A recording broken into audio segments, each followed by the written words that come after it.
Hello, I'm Clint. This is session 5 of the seasonal arc. Today we have I'm Kevin, and I'm playing Domhnall, the human fighter slash monk.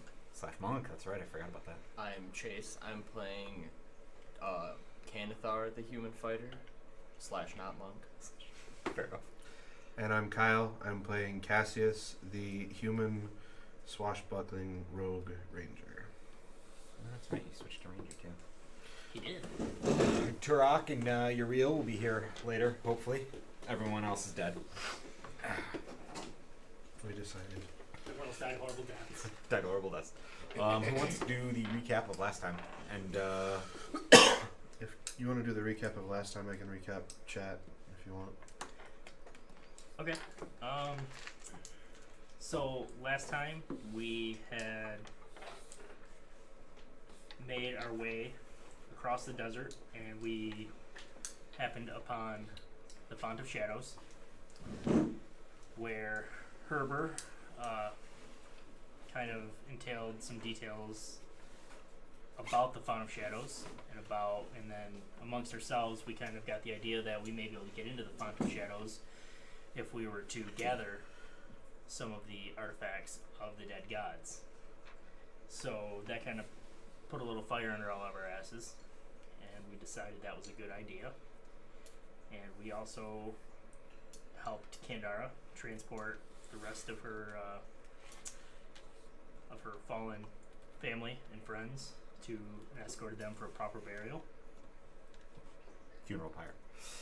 Funeral pyre, sorry. There were many pretty colored flames. Proper funeral. There you go. And we had also...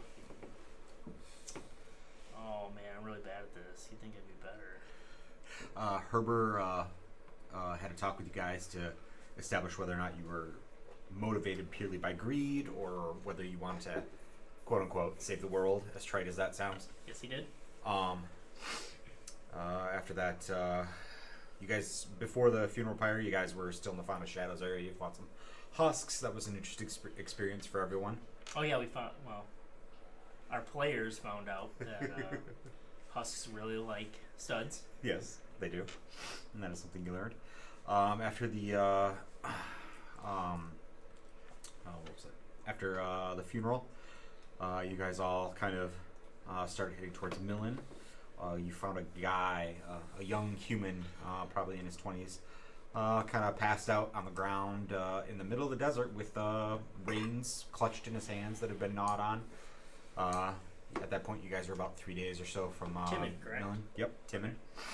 And if you want to go over the chat discussions. Okay. We brought Timon back to life with the healing spell as he was unconscious. Had some evidence that he wasn't being entirely honest with the party, and this caused a lot of suspicion among a couple of us. Eventually, you were able to get him to... his original story was that he was just out hunting, and his riding crowsank got hurt, and he used a healing stud on it, passed out for a while, it ran off with his supplies. But Cassius was able to... excuse me, I'm gonna sneeze. Maybe not. Eventually Cassius was able to eke another story out of him, which involved Timon and 3 of his friends going out to hunt a critter from the desert to impress a girl, so Timon could court her. But they found a Megascorpion, and it took one swipe at Timon, and he fled, terrified. He tried to heal his injured riding crowsank, and then the stud fucked him up, and he passed out, and the crowsank wandered away. And then you guys talked for a while about how suspicious you were of him. Did we ask him how attached to this crowsank he was? No, that never came up in conversation. Can I ask him? If you wish to. Because we're still with him, right? Yeah. Yeah, we haven't... Did we go to the city, or are we still just kind No, of... you guys are... It is currently like the 3rd or 4th or 12th month, somewhere in that gray area of the RP. Yeah, I guess I asked him how close he was to the crow sink, like if he would want. I mean, not that we're gonna help him look for it specifically, but if he like wants that specific one, or if we He just forget about it. he kind of sheepishly kind of borrowed it from my uncle. Do you think he'll And notice if like you he get him a doesn't do air replacement? quotes, but you get your no. Your gut instincts are that he did not, in fact, borrow it from his uncle. Do you think he'd notice if you replaced it? I mean, I'm gonna have to one way or another. It'll be fine. He'll just make me work in his shop. Okay. The thing that we had discussed was I tried to convince him to at least get his dead friends back to their families. Yeah. Cassius kind of had a after school special with him in the middle of the desert about how sometimes things happen and we persevere in spite of them and overcome them, and we find out what we're really made of, and that's really an opportunity to change what we're made of if what you are made of is cowardice. Dalma wanted to kill him or leave him. that was At least. Kandara's take on it as well. Yep. I think she said something to the effect of, "We should have slit his throat. The tribe comes first, even in the face of mercy," or something to that effect. But all right, let's see here. A couple days pass. You guys very quickly learned that Timon was pretty useless and kind of irritating. I think we went over that in the chat. Like the Kandar's three cousins were kind of like, "Here, this is how we care for Crowsank after we ride for 8 hours straight, while they carry wagons." And he was kind of, "Oh, I don't know what I'm doing," but and Dave kind of, Karnan kind of picked up on that being a little bit disingenuous, but he couldn't tell if it was just because Timon is lazy or if it was some malicious motive that he couldn't figure that out. But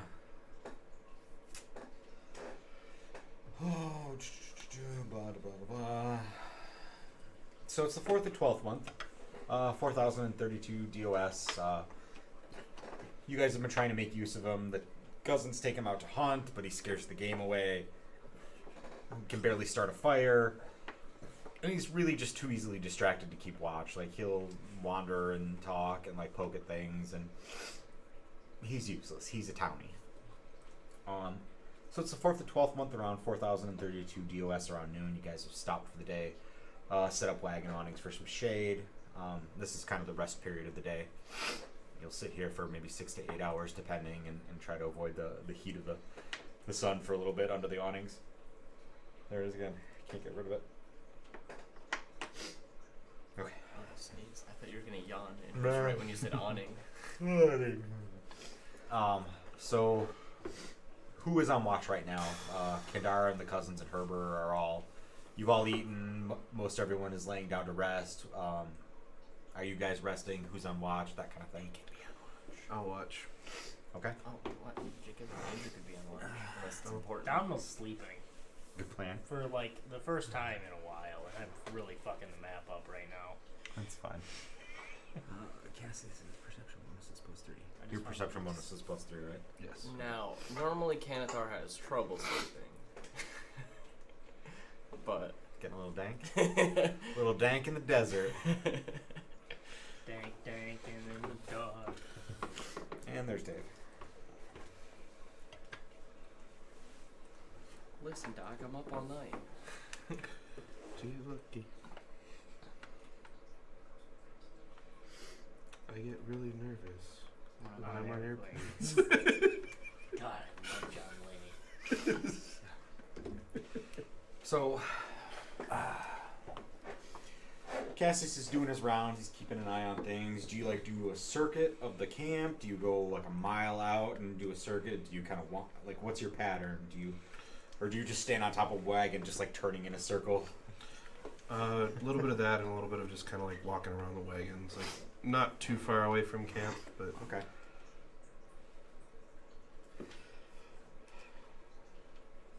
So you do a little circuit of the kind of outside the wagons, kind of hike up on a rock formation and keep an eye out. You know, like you're varying your pattern. You're not being predictable or anything. You kind of get into eye shot, not eye shot, because you keep the wagons in view at all times, obviously. But this time when you're making your circuit past the wagons, you look, and Timon's gone. Like the bedroll you guys loaned him and everything is still there, and it's been disturbed, but he's gone. Of course it is. Nah. At this point, I kind of like, I bow my head, and I go, fuck, it's my responsibility. And, Just called Alex Henderson for some reason. Sorry. Dom was still sleeping, correct? Yeah, unless he raises a hue and cry. No, I'm gonna rush back to the bedroll and see if I can maybe pick up some tracks or find out what's going on. Alright, I'm gonna have you make a perception check. You get a 23. Natural 23. Okay. You see no tracks. There are absolutely no tracks. The bedroll is disturbed as if someone got out of it, but there are no tracks from him. We're not at the point where like you have identified this is Timon's boot print, this is Domino's boot print, this is a riding crow. You know, like you're not that skilled of a tracker. Yeah. But like, you know, his feet are smaller than say Domino's, who's a bigger guy. His feet are smaller than Turox, who's a Goliath, you know? Yeah. But, like, there are no prints around him. Okay. Well, let me rephrase that. There are no prints that you would identify as his around him. But there are prints around him? Yeah, just like, you know, you guys have been in the camp. You guys were walking around. There are some crouching, crawling marks from people, like, ducking under the awnings and crawling into a position that's shaded and stuff like that, you know? But there's no, like, signs of a struggle. There's no boot prints leading from him walking away from his sleeping roll. He's not trying to jack my stash, is he? This kid's young. I'm starting to wonder if... Okay. At this point, I'm not sure. I want to investigate the people in the camp, but I don't want to be like accusatory of anybody. So, you guys did loan him like a water skin or two, just because you know you're in the desert, you go through hydration quickly. You do note that his water skin is gone. The water skin that you guys loaned him. Add stealing to the list. At this point, I guess I'll wake up the party. Okay. Everyone wakes up. You start jostling people. Everyone, what's going on? What's going on? Domino grabs his staff as soon as he's woken up. What is it? Timon's gone.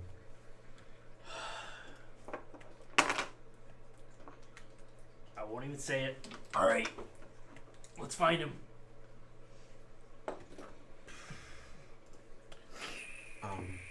Are we gonna find him? Start looking through like the wagons we have, like Okay.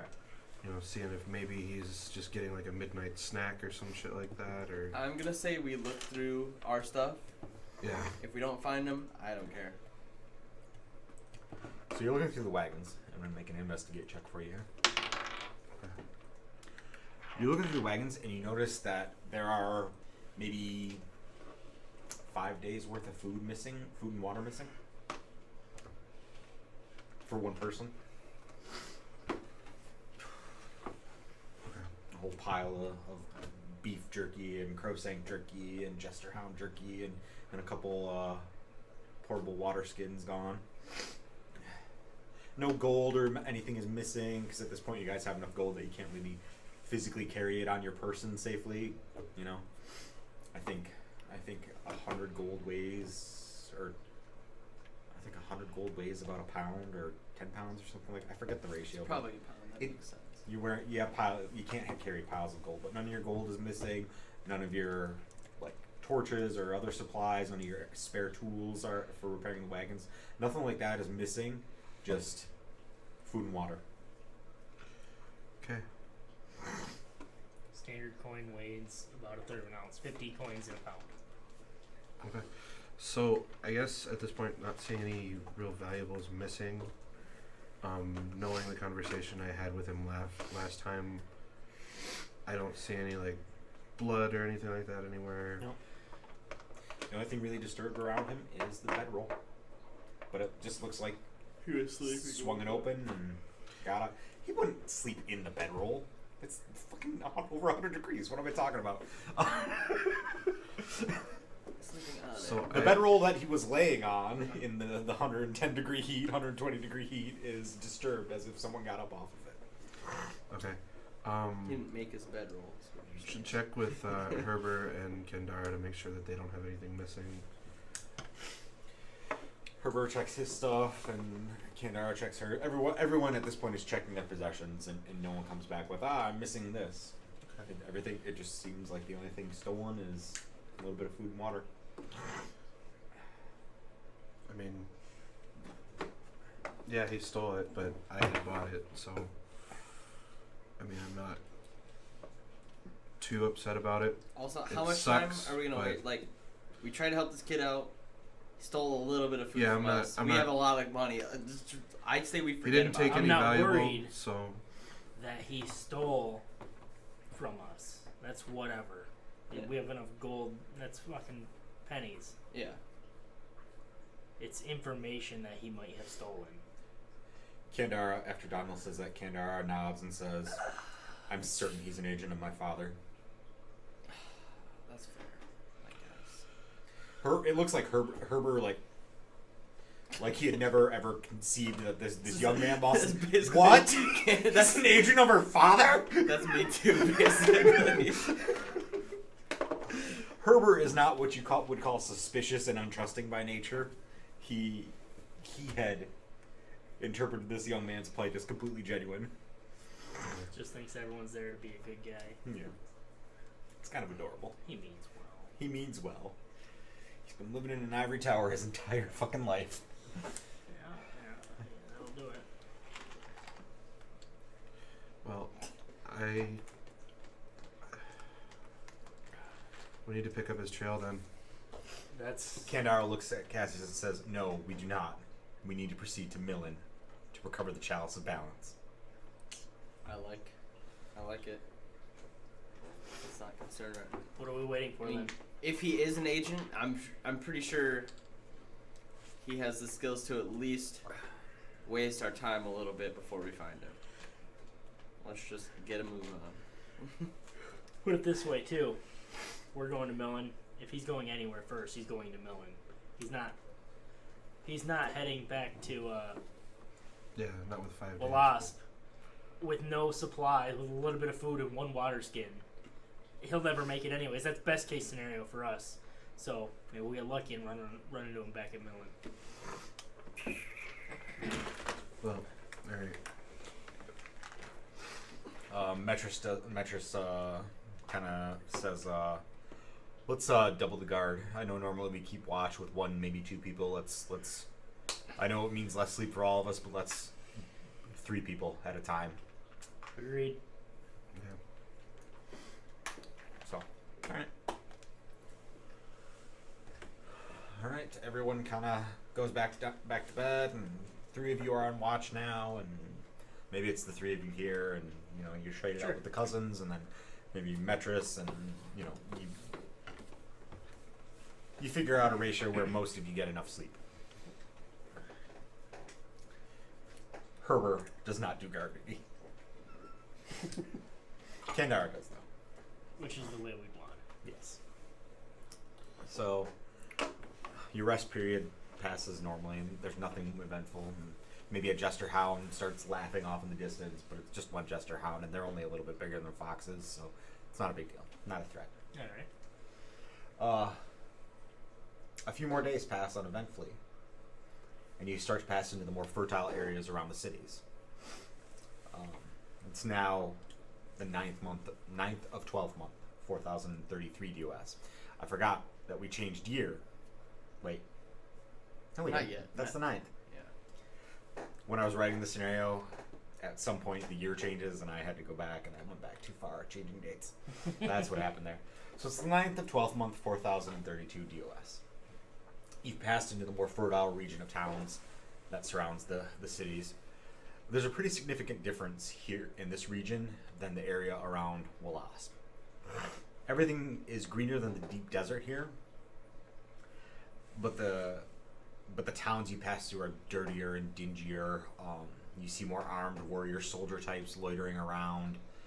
The green is less vibrant. The vegetation, the trees and shrubs and stuff are more stunted. You know, it's a much longer progression of like desert, crap trees, crap shrubs, more fertile crap trees and shrubs, but they're still kind of crappy. You pass fields of wheat and corn, but they're scragglier. They don't look sick or diseased. They just look stunted. It's like it's harder for them to grow in this area. Low yields. Yeah. Yes, exactly. Low yields. And the people in the area are different from that. Like they look healthier, just like the people near Wasp look healthier. Knee high by the 4th of July. 7th month.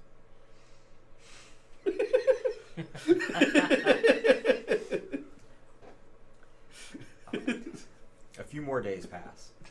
Wait, no. Well, I fucked that up. Anyway, you pass through a couple like smaller towns and stuff. You don't come across Mekon, the town that Timon was from, said he was from. You don't pass that town or anything, but you start to see the walls of Walas. Or, god damn it, Millen. Thank you, Chase.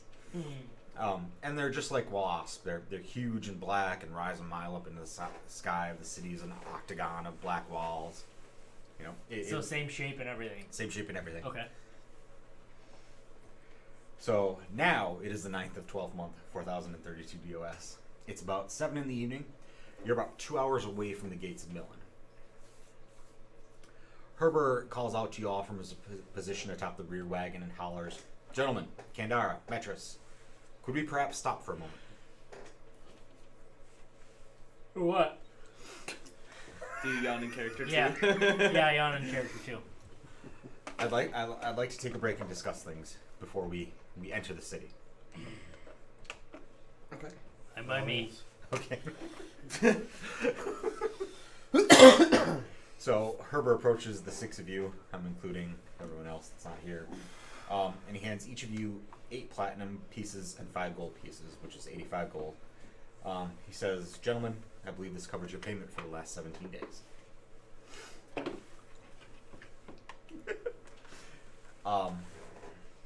He motions for Kandara and Metris and the cousins, and you all kind of huddle together. Kind of, there's no real. There is kind of like a path, but it's not like stone. So you guys kind of pull off to the side and talk for a little bit. Before we enter Millen, I would like to organize us to be of one mind. As you know, our intent is to recover the Chalice of Balance. As of the last time I researched it, which was shortly before joining this expedition, the Chalice was in possession of Gezret Ben-Hun, a Goliath and loyal enforcer of the city's ruler, Overlord Gralstaff. We have already discussed this somewhat, I know, but I wish to be completely in agreement before we proceed. The recovery of the Chalice is the first true step on our quest. As a group, I feel we must be in agreement how we proceed.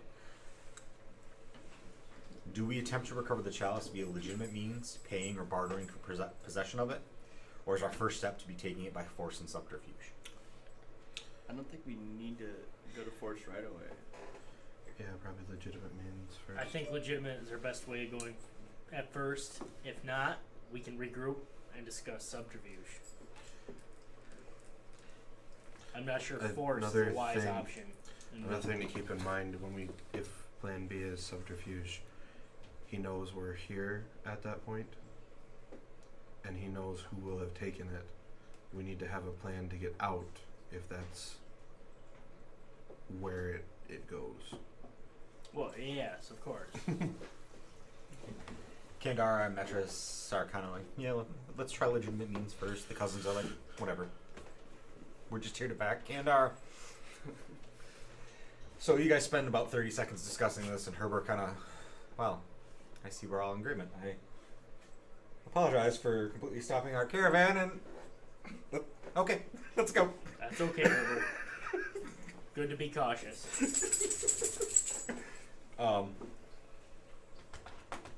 So, all right.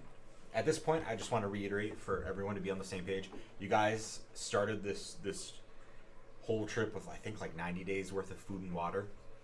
You now have 31. Okay. 30 plus 5 for 7 days worth of personal rations and water supplies. This is the group stuff Okay. for all. So yeah, we should probably fill that up first, in case we get ran out of town, as they say. That is a valid concern. Alright, so what was I here? Alright. You start to approach the city gates, and everything about the city's structure is the same as it was in Wasp. Wow, I really misspelled that. Huge, seamless stone walls shaped like an octagon. The weird, like, angular hieroglyphics of the Lujgao, like, doing stuff on the walls and that sort of thing. The same 100-foot wide gap with the gate that can just be slammed shut in seconds.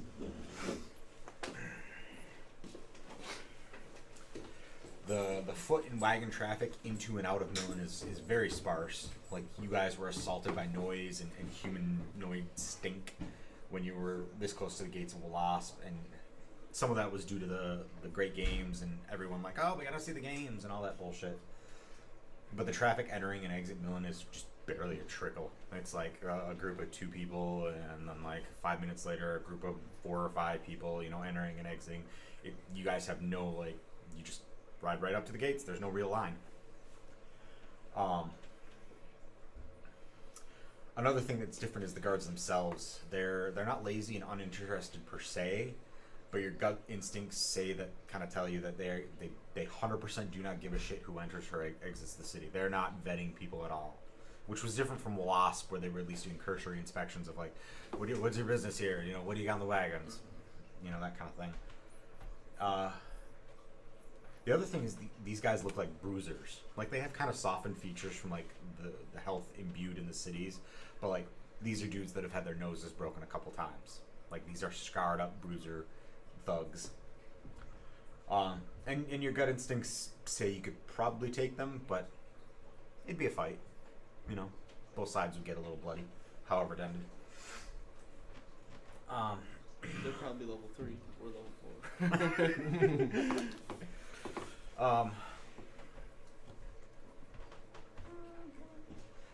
You pass through the gates pretty quickly and without too much harassment from the guards. They don't even ask your names or your business or check your wagons for their contents. You enter the main thoroughfare leading into the city, and you notice some immediate differences from Wasp. Millen is a population center, yes, but the streets are almost barren of people. Like, there are people and businesses, but there aren't people everywhere like there were in Wasp. No one is loitering around. There aren't any street stalls. There aren't like just like ramshackle, like suddenly sprouting from nowhere markets where people are doing trades and stuff. Would that simply be because of the games, though? Could be. It could be an element of that. Okay.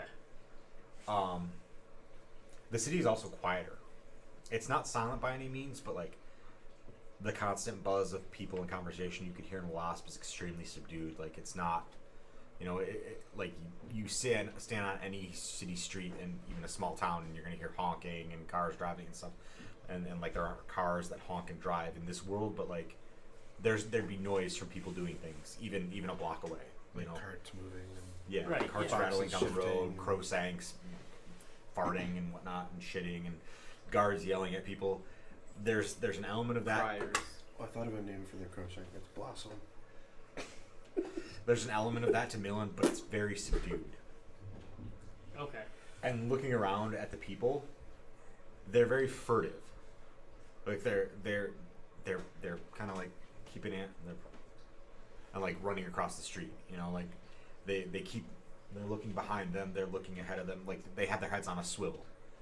It's almost like they're guarding themselves because they are concerned they're going to be assaulted or something like that. Like, and there was no element of that in Wasp. Everyone was just safer. kind of, could be. And you're looking around and you see businesses, but like they're subdued. It's like food or weapons or armor, you know, like whereas in Wasp it was Garan's, 1,000-year historical society or Jimbo's arms and armor from the armories of some city or town, like everything was extravagant in Wasp. Wasp was vibrant and garish and a riot of color and voices. There's none of that in Millen. It's just subdued. It's gray. It's drab. It's like people are hiding. Like even the businesses that are advertising for themselves don't really want to be noticed. Interesting. Your gut instincts are that everyone is trying to go through their life without drawing any attention whatsoever to themselves. These people are living in hiding in their own home city. Like, character knowledge wise, would we know why? Would we know anything about Millen previous or prior to this? Or could I ask Kandara if she might know? None of you are natives from Millen as far as I know, so let's resolve it with a history check. Whoever wants to make it.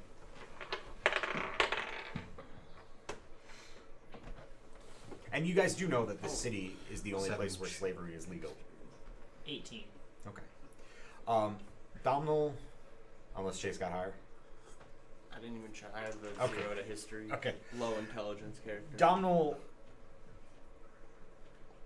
Domhnall's never been to Millen, correct? Yeah, we'll say correct. Sure. Okay. Domhnall's never been to Millen, but he's been around. He's heard stories and stuff. Slaves can be taken anywhere at any time, and there's very little legal regress or legal means to get out of slavery once you have been made a slave. Just because you're a citizen doesn't really mean shit. It maybe you'll get a city-appointed lawyer. Maybe not. Depends. Okay. Domhnall shares this information, just like, all right, guys, be on your guard. We don't want to get snatched up. I'm too old for that shit. So, after entering the main thoroughfare and you guys kind of talking a little bit about Millen and how it's a shithole, Herbert says to the rest of you, before we left Wasp, I arranged for our group to stay at a well-regarded establishment here, the Pouncing Palomino. It's a wonderful establishment, very high-end, very well recommended from some associates of mine. They offer spa and massage services, as well as offering a certain amount of protection to their guests. They have sturdy walls, their own police force, message services. We'll retire there for the rest of the day and wash off the desert, and I shall send a runner to Gezret Ben Hoon to introduce myself and hopefully arrange a meeting. All right, good. Another thing you guys start heading towards, he seems to know where he thinks the Palomino will be, so he kind of directs you through the streets, and he's referencing some notes, and he's looking at street signs, and he's looking at the sun a little bit, and kind of keep completely oblivious to the drab dourness of the city. He's just like in navigation mode off of his notes, kind of. But the rest of you that are watching and keeping an eye on things, and you guys very quickly like pick up on the vibe of this city after Domhnall says what he says. So you're not just lollygagging. Like you guys are Metris, and you guys are starting to keep watch, and hands close to weapons and that kind of thing. Like you're not going to be taken With a purpose, yeah. Yeah. A lot less. You're not lackadaisical. you're not sightseeing anymore. You are in let's keep an eye on things mode. I want to lean in kind of closer to Domhnall and don't let Herbert get too far away. We don't need him getting picked up. Oh, he's on. You guys are all on the wagons at this point. You guys are all on the wagons I at this just- point. Kind of while we're like, the subtext is like just at all in the city here. Okay. Just in general. In general. Domhnall says, agreed. We'll make sure at least one of us is always with him. Yep. So, as you're heading towards the Pouncing Palomino, another difference between here and Wasp is noted. In Wasp, there are wells and bread stalls and clinics everywhere. Like any citizen or any visitor can just walk in and get medical attention, or can walk to a well and get as much water as they want. They have bread carts everywhere. Here, have a loaf of bread. Here's some butter. Here's some garlic butter. You know, like just basic staples were available like pretty much on every corner, you know, for free. Okay. Walking through Millen, there's no bread dispensaries. There's no, like, there are wells, but like there's lines for them and they are guarded. There are clinics, but they are also guarded, and they are very few and far between. You see maybe one after walking around for a half hour trying to find the Palomino. And as you're approaching the Palomino, you do find a bread dispensary, but again, there's a huge ass line running down the block with a bunch of scared looking citizens. Kind of, you don't get a vibe from them. But it's a very different from Wasp, like, and Domhnall, and all of you would really know that Millen's history, like their purifier and their furnace of creation, have always struggled to meet the needs of the city. Like, they did not produce nearly as much as the other cities, which is why slavery came out of that for reasons. They didn't have the chance to prosper like the other Right. cities. Okay. They turned to alternative means of forced labor. Gotcha. While you're approaching the Palomino, you see what might be described as like a slave barracks. It's basically a large space next to the street, kind of enclosed in just like straight up heavy iron bars. Like there's a wooden floor. If you remember those cages from the Great Games, it's basically just a wooden floor with bars built into it with a wooden top. And there's like 20 or 30 dudes in there just hanging out, looking scarred up and beaten and abused and wearing like loincloths. And there's a couple guards on the outside. A lot of the people inside have collars. It's the conditions don't look fun, and they all stink really bad. Donald just tries to avoid it all, lest he become incredibly agitated. Yeah. Tries to avert his gaze. You eventually find the pouncing Palomino, and Herbert identifies himself, and you're all kind of led inside the walled enclosure. And it's kind of like three buildings. Like one's a nice like wood and stone kind of in-looking building with a nice peaked roof and clay tiles.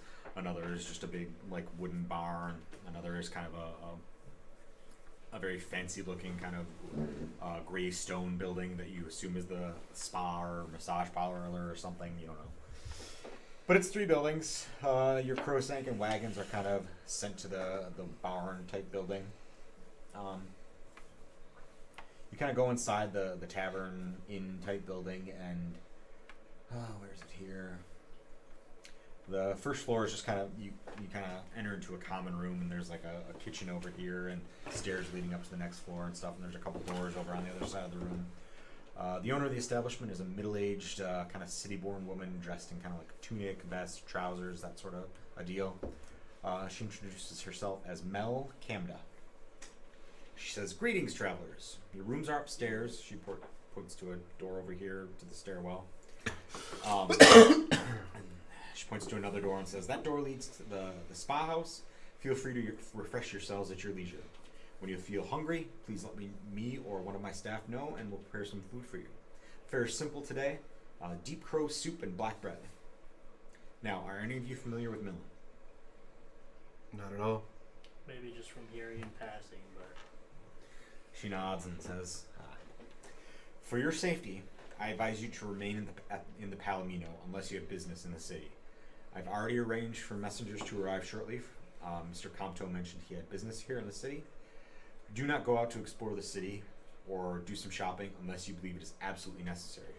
If you must go out, do so in groups of 2 or more, and make it clear that you are prepared to defend yourselves with lethal means. Guards will most likely not molest you, but there are snatchers out at all hours intent on capturing and enslaving unwary travelers. If you're able to, I advise that your group remain together at all times outside of the walls of the Palomino. Most of your party has the look of desert folk about you, and if captured by snatchers, you will likely disappear into the offices of servitude and public productivity and never be heard from again." She pauses for a moment as if considering the group, kind of eyeing you, kind of biting her lower lip a little bit. I take the safety of my guests very seriously, so I will give you my professional advice regarding keeping yourself safe in the city. If snatchers come upon you, and and I assure you they are easily identifiable by the man catchers and the chains they carry, kill them. Kill them quickly, kill them quietly. Dispose of their bodies if you're able, and flee the area as fast as you can. So, we can get in trouble for killing snatchers? Yes. This place just gets better and better, doesn't it? I'm gonna take a moment to kind of remind you, I am dressed very garishly and not. Oh, I remember. Mm. I remember. Just Yes, we know. making that common knowledge. So, Kandara doesn't look pleased by this. Herbert is kind of like, but you guys get settled, and shortly after that, a messenger arrives in the common room. You all mosey on down there while Herbert composes a letter of introduction and intent to purchase for Gezra Ben Hoon. The messenger dude looks very professional. He's dressed in like a red tunic, leather vest. He's got a badge on his chest with like a scroll on it. Herbert composes a very direct letter introducing himself and states that he and his 6 aides would like to meet with Gezret Ben Hoon to discuss the possible purchase or at least viewing of the famed Chalice of Balance. He finishes it, kind of. Anyone have any thoughts? Any opinions? Okay. No, I just kind of nodded my head approvingly. Yes, writing.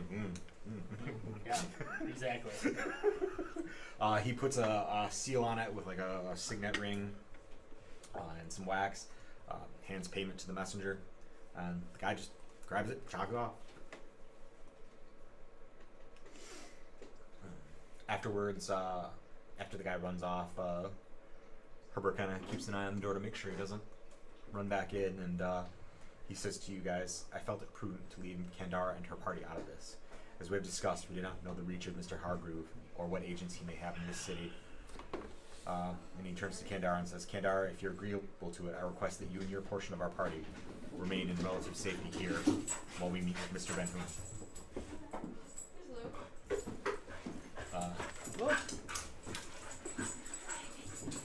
Kandara frowns a bit. After Kandara frowns a bit about being left out. The devil dog's here, so just be careful. Oh, okay. Oh dear. Kandara frowns a bit at that, but Metra says, kind of nods and says, "This is wise, Mr. Compton." Quit growling, please. Come on, bitches. What are we doing on time? 5:30. Okay. Yeah, I would agree that she probably stay in protection here. So, do you guys get up to anything? Donald doesn't like that. Leaving her here. Leaving her out of the dealings. Mm-hmm. She was just as willing to come here and help you, Herbert, and I feel like you should be as willing to accept her help.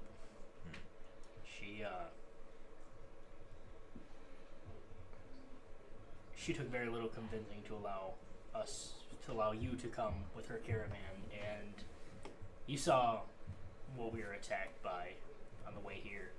Without Kandara and her friends and family, we may not have made it this far.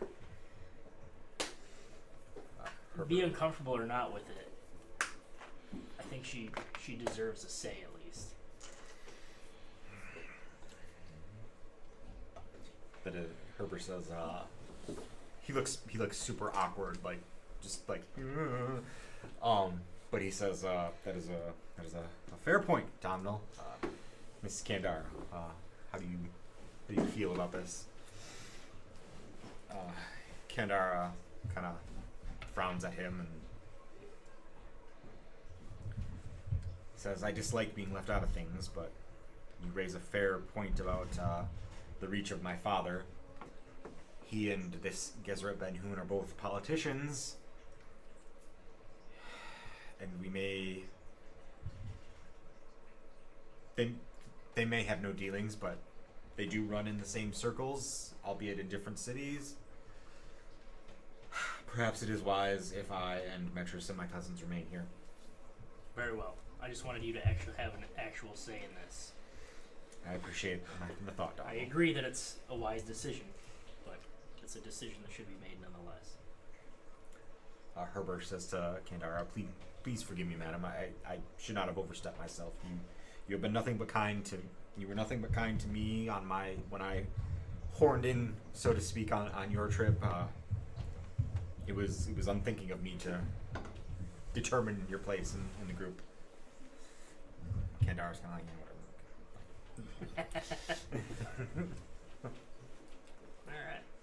All right. Do you guys get up to anything after that while you're waiting? We for the message? do want to resupply. I think we should probably send 3. Yeah, Have if us us three three want to go here. resupply, tell everyone else to stay here until we get done with that. Okay. I mean, your stash is probably running low too by now, and you might be. I able mean, to we've get only. I mean, come on. We've only been here like a day. Well, no, I mean like from the desert. Oh yeah, that's fair. That's Knowing that this Yeah. city's where it's at, you might be able to find some danker stuff here. Some danker stuff, bro. some real Dank hydroponic type shit. I The one mean, thing they we do grow use well. some I can't say the word. They do use some stuff to knock out the slaves when they get feisty. Maybe you get a line on some of that. It's probably not what we Yeah, want you to be using. exactly. All right. So the 3 of you go out. So the thing about Millen is that it's more resource poor than Wallace, and while you can find deals on stuff, they're not going to be nearly as good as you can get in Wallace. Is there gonna be some more like I- off the market? Donald's type richer stuff than he's here, ever though? been in his entire life. He's just like, What's Yeah, that? Is there gonna be some I'm- more off the market type stuff here, though? That's what I'm thinking. Yeah, oh yeah. That's what I'm Yeah. thinking. I don't care about the prices. Might be a little higher, but there might be some more. Takes you about 5 minutes to find someone selling plenty of goods to keep you from being upset about the drab, Yeah. upsetting nature of Millen.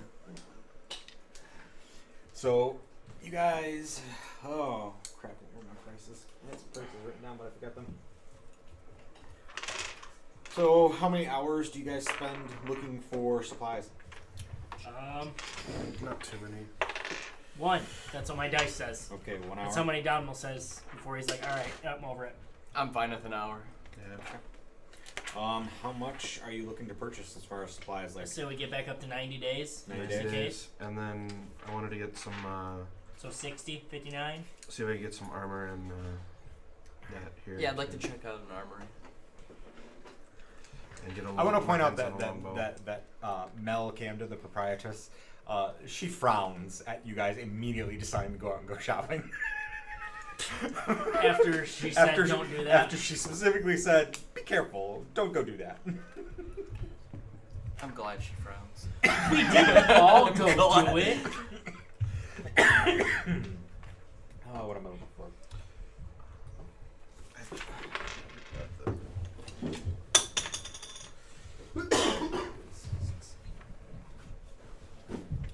I mean, I'm okay settling like what we purchased here later. I just for the purpose of moving the story forward. Yeah. And then I just Well, want to make we've note almost that been arms recording and for an hour. If I don't know where you're at, Clint. If you wanted to try to get to a certain point before Jacob and because I don't want to. Yeah, let's resolve this, and then we can take a break until they get here, Yeah, I Okay. want to bog it down with. I and will buy then this. that'll go right into the messenger returning. okay. As actually, you know what? Well, I guess I'll only spend that 1 hour, but I'll try when I'm resupplying. I try and ask around if there's like some illegal arms dealing going on where we can get try and get hold of some high quality weapons and armor. Just curious. Just asking for a friend. All right. Donald's more leery about that, but he does. Well, he does have just an itchy knowledge. spot for a new stud. just that knowledge. He feels like it would match pretty well. It's good to know. Folly. So okay. You want to buy what was it? You have 31 days of Math. supplies. You want to get up to 90. That would be 60, 79. Wait, can I do math? Why can't I do 59. math? 15. Thank you. God, I can't do math.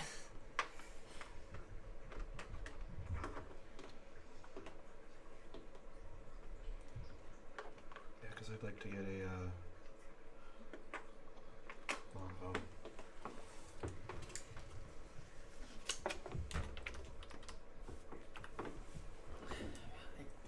I could go for a plus, a magical shield maybe. Perhaps a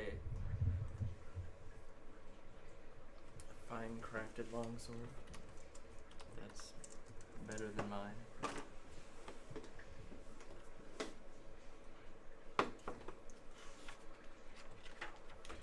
And then we should probably get some stuff to potentially escape if need be.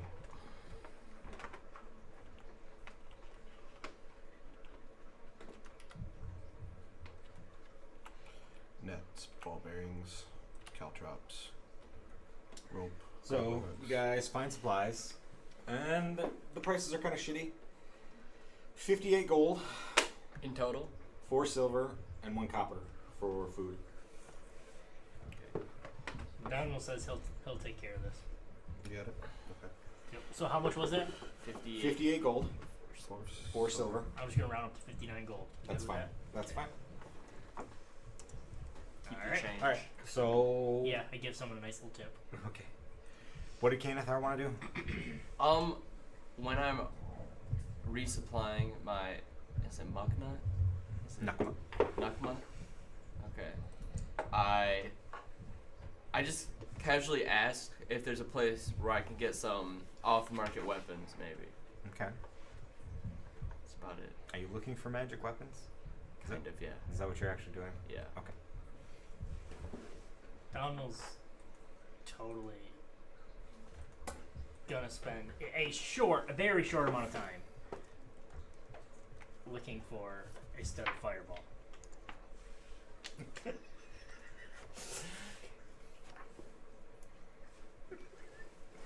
All right.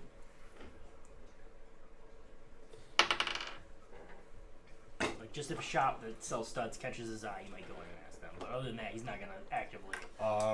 3rd level spell slot. Yep.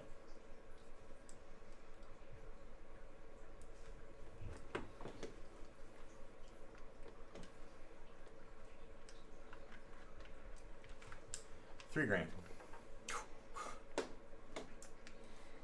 Does anyone want to lend me I gotcha. 91 gold? I gotcha. Donald buys the shit out of that stud. All And right. is You have completely a broke. fireball spell. And I He's have never been $0. so rich in his life and then so broke in his life. That means I bought us supplies, okay? Yeah, I know. 91, you said? That's Yes. Domino's 3rd stud. Yes, that is Donald's 3rd stud. All right. And that's just a regular 3rd level spell slot. Yep. I want to. Oh, sorry. go ahead. I still haven't done Chase.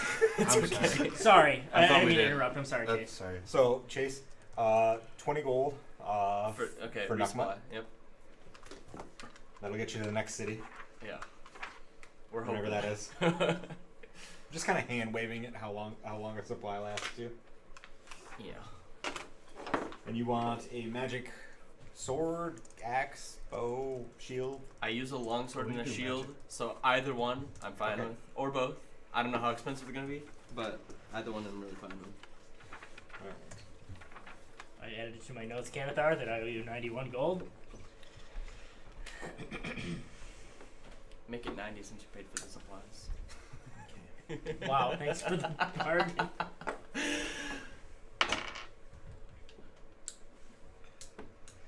You can find. We use longsword. Yeah.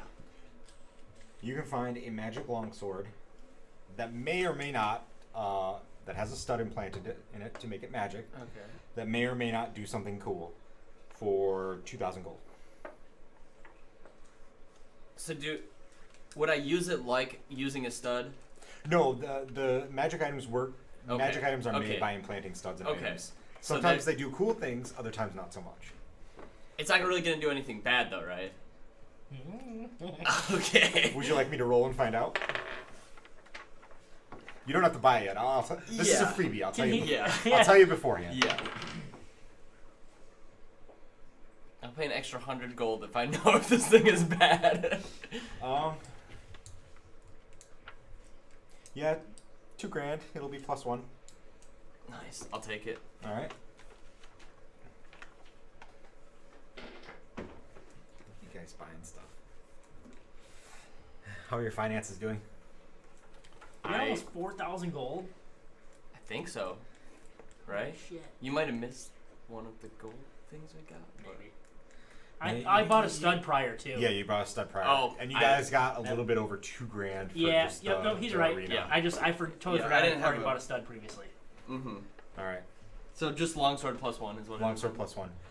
And that longsword will hold up to a lot more physical stress than a regular longsword was because it's got that stud in it. So it And +1 is to attack and damage roll? yes, and the stud it has in it is magic weapon. So note that down because if you destroy the weapon, I can take this. you can take the stud. Interesting. But like I said, magic items hold up to a lot more stress than normal. Understand. Cassius. I have a bit of a shopping list here. Jesus Christ. I want to get some caltrops.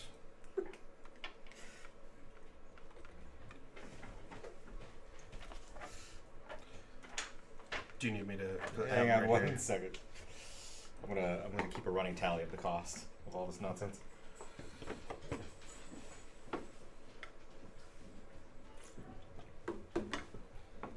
Caltrops. Just one bag? Two. 2 bags. Yep, Okay. 2 bags. And Some oil. 1 flask? Yep. Where's 1 flask? Cassius is prepared for a cart chase. I'm prepared for anything. Caltrops come in handy. That's how Crossings twist an ankle. Mm-hmm. Okay. A longbow. Longbow. It says 50 gold pieces normally in the PHP. Okay. And a breastplate. He's going medium armor. Swashbuckler with breastplate. I have. I like I'm it. a ranger. I like it. Do you know how much that's going to impact your saving throws and initiative? Oh crap! I forgot medium armor change. I'm gonna stay with studded leather then. Okay. I forgot about that. If I can find a magic rapier, then yeah. I'll ask my guy.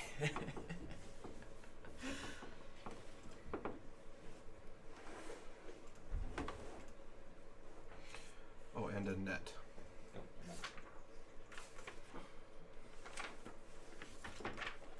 Or no, never mind. I'm not proficient. Okay. Oh, I am actually ranger now. Ranger danger. All right.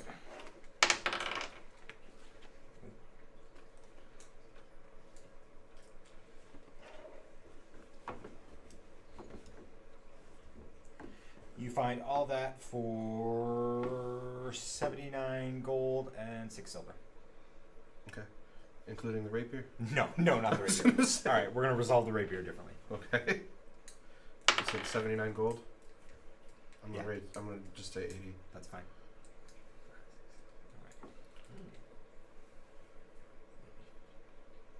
$3,000 for +1 rate. Well, I mean, $3,000 for a +1 rapier Okay. with a magic weapon stud in it. Okay. Yeah, I'm gonna spend it. Okay. I'm just gonna spend it. And that's when the snatchers attack. Oh yay. Not really. No. Oh okay. While you guys have been out shopping, you've seen snatchers. Like, these are guys who literally carry a man catcher. I don't know if you know, but it's basically a big pole with a With the loop on the end. with a. Oh. These particular ones have a crab claw kind of situation. That kind of they come together and kind of latch and don't come apart easily. You have to release a mechanism. Domino totally wants one of those now instead of his staff. He's not gonna tell anyone that like right now, but let's keep that in mind. Understand. And like they're just like it almost looks like they're wearing vests made out of chains. They just have like a shit ton of manacles like strapped to bandoliers on their hips and stuff. And So they don't try to like hide. they what they don't are. hide at all what they are. And it looks like they have you would call it a bola, except it's made out of chains. Okay. Like it's something they can whirl, and it's just like knotted chains to entrap a target. Okay. And like you pass one or two, and maybe they give you guys a long look, but you guys are fresh out of the desert. You look hard. You are a hard target. maybe you're like puffing out your chest a little bit. Oh, maybe yeah, totally. Maybe you got your weapons like kind of out and stuff. You know, you're doing everything you can to put up a front. Like Canthar's just stupefied by being in the city, like normal. Yup. Donald gives him a light tap in the back of the head. And as you move through the city on this hour-long shopping adventure, you also notice that the construction here, it makes no attempt to conceal the Lugao stone. Like, the buildings are everywhere. Huge doorways, huge windows, just black stone buildings. No one Really? makes any attempt to cover them up or to just hide them the way it was in Wasp. Okay, so where they try openly embrace the buildings that were here. More like don't care, probably. Figure why waste the effort. Canathar's insight is accurate. All right, I'm good with that. And at that point, I think we'll take a break because I have to pee. So do I. And we're back. All right. So, the messenger returns after your shopping trip.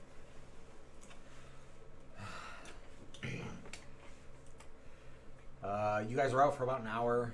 You got back to the Pouncing Palomino. About an hour later, the messenger arrived.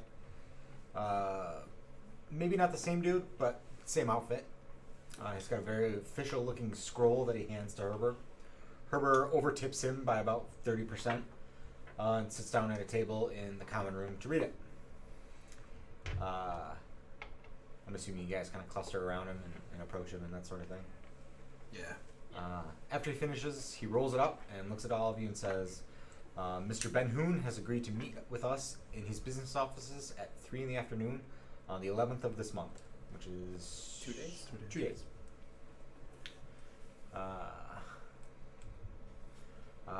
His language is clear. He possesses an object that he believes is the Chalice of Balance, and he is amenable to selling it. Any chance of prices mentioned in that? Did we ask directly that we wanted to pay for it, or did we just say we wanted to inquire? Like, He said see that he would like to see or discuss purchase. oh, okay. He didn't give a price. That's part of what the meeting's for. Well, I'm asking if the return note maybe did. Yeah. I don't know. He did not ask a price, just stated that he is amenable to selling it. Okay.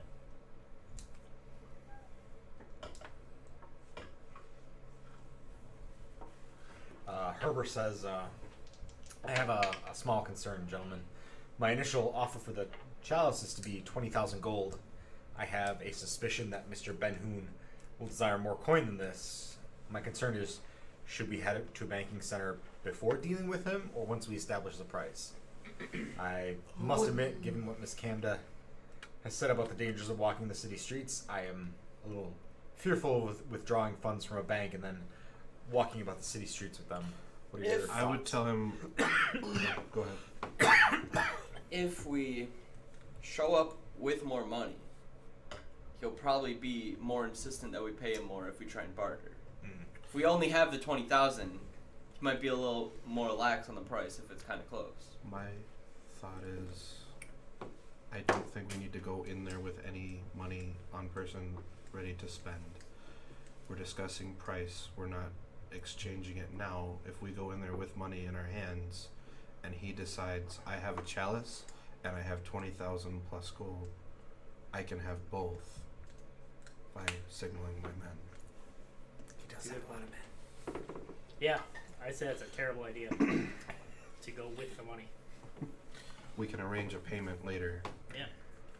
Is that something with how the banking system works that we could arrange that, like a wire transfer, without money actually having to exchange hands?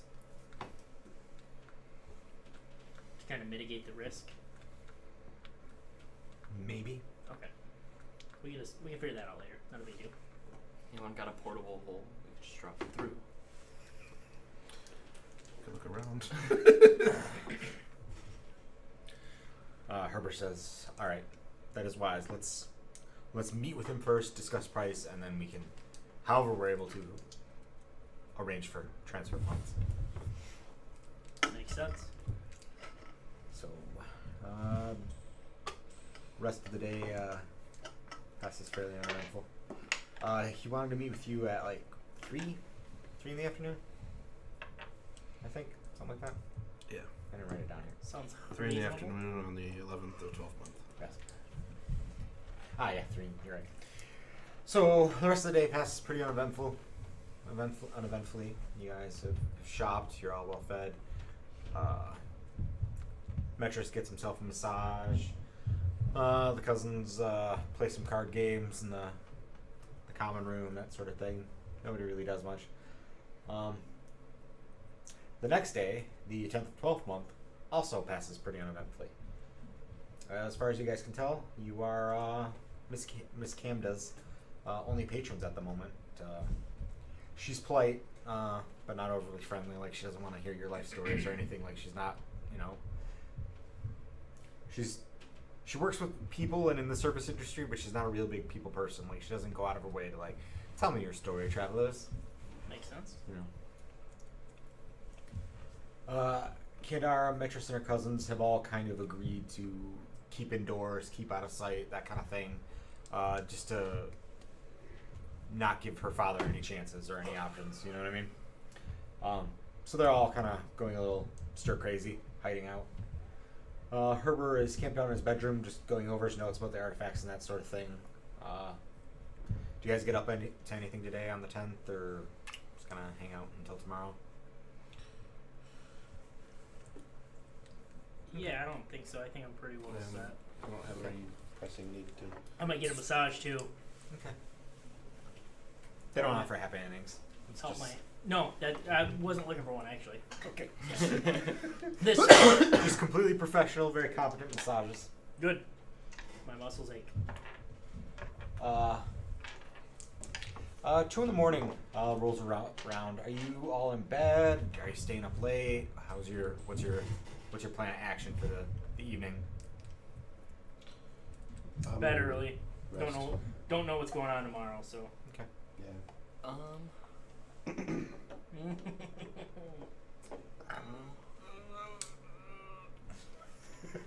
All right. So, you hear loud banging, like someone is pounding on the doors of your rooms, like someone's like running up and down the hallway you're all staying in, just like bang, bang, bang, bang, bang, bang, bang, bang, bang, bang, bang, bang, bang, bang, bang, bang, bang.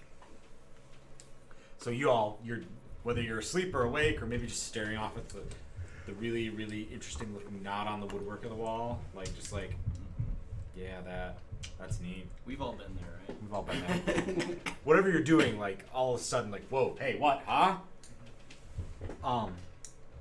I assume you all like, I got my weapons and get up and investigate and everything.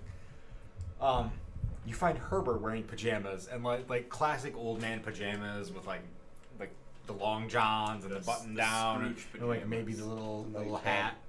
Fantastic. Just a little tea lamp. Yeah, his beard's just like all knotted up and all over the place and everything. He's all like wide-eyed and startled looking. Like, I found two of them. I know where we can find 2 more artifacts. I found them.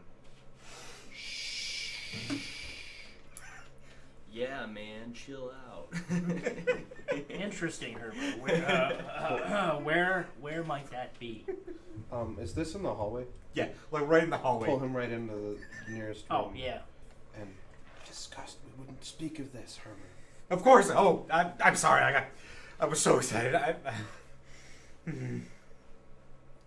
So you all arrange the party, I assume, and get everyone like, all right, Yeah. we got them calm down. We're all in the same room. Everyone's chill.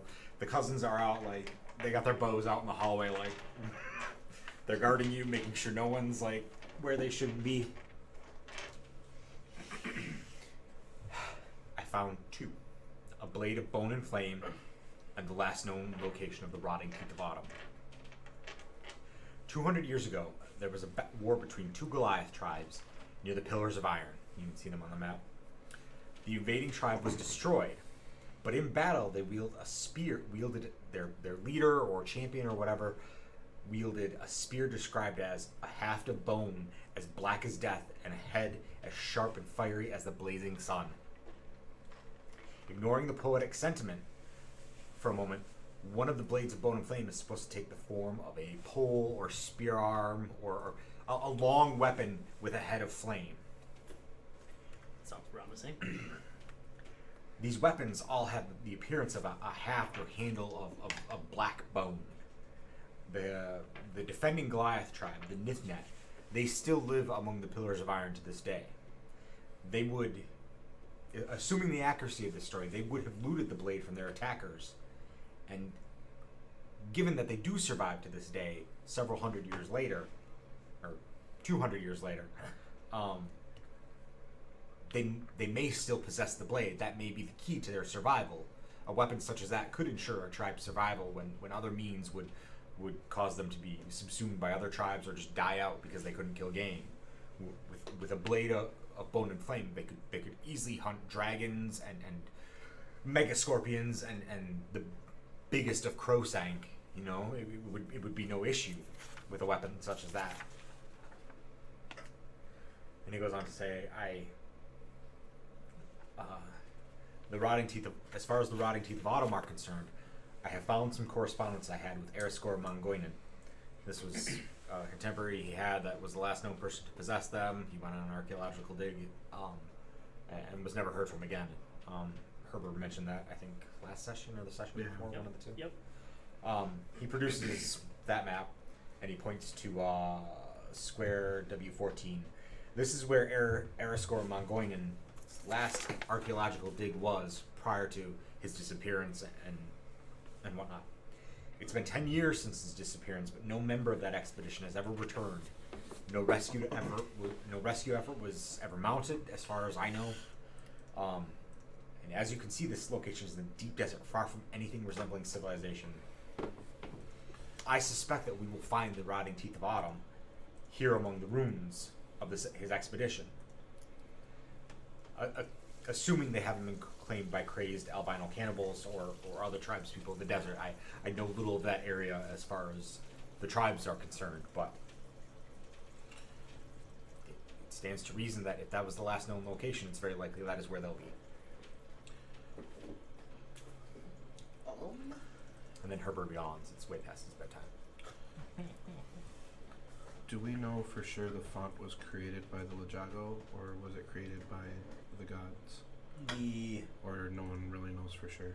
The standard story, the most accepted story, is that it is the last fortress of the Lujgao. Or the last fortress of the gods when they were attacked by the Lujgao, excuse me.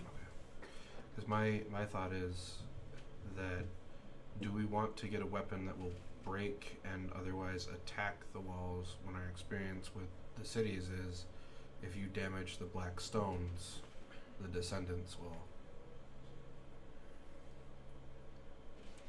you know, is there, I think the teeth would be, if we could dig maybe, I mean, it's a risk. Everything we're doing is a risk. As long as we take calculated ones. I don't know what else we can do. Yeah.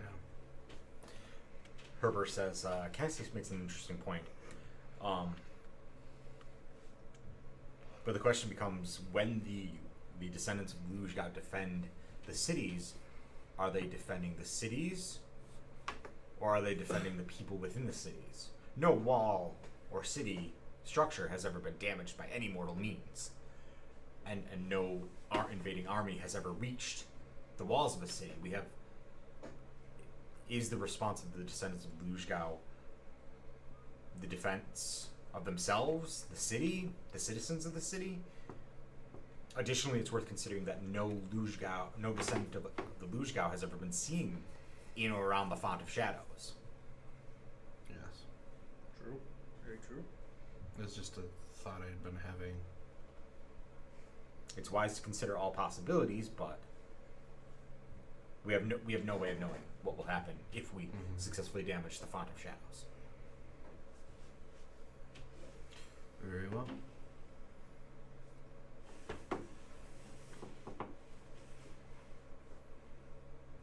Any more? Anyone? A little more? I mean, which one do we want to go for first? Probably the spear. It's closer. Yeah. Okay. That's sensible. That's a good point. Maybe not. I tend to like shafted weapons as well. So I'm for that. And they're not super distant from one another either. No, the ones I speak as the DM. here and the other ones over here. A lot of trackless desert. Should be fine. It'll be fine. This is normal.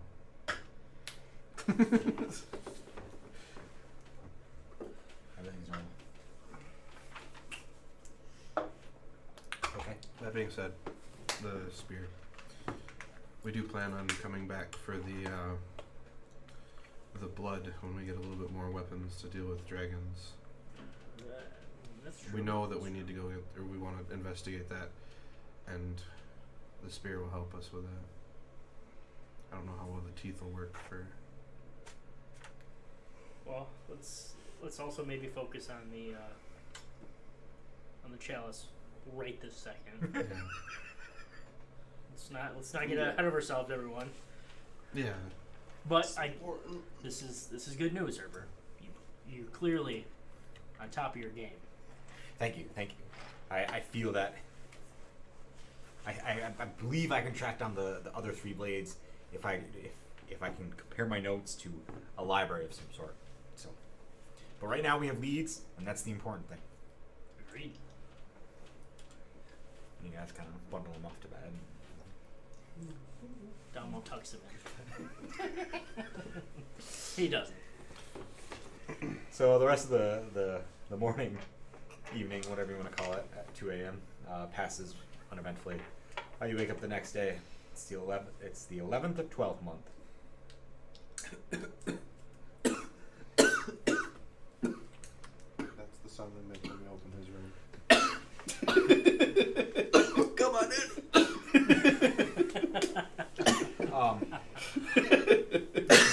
Do you guys do anything beforehand, before the meeting, or just ready yourselves? Do we get Yeah. our finest business attire?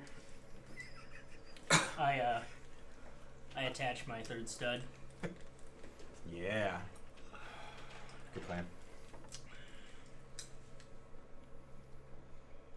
I Alright. notice that the new longsword I have doesn't fit in my old sheath. I wasn't even thinking about it. Damn it! I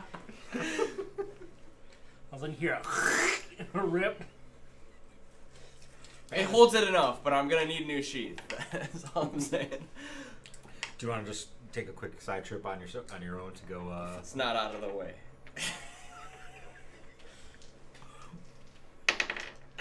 You find a sheath. It's fine. You're good. So you guys collect yourselves. Herber's made a little bit of effort to enhance his appearance.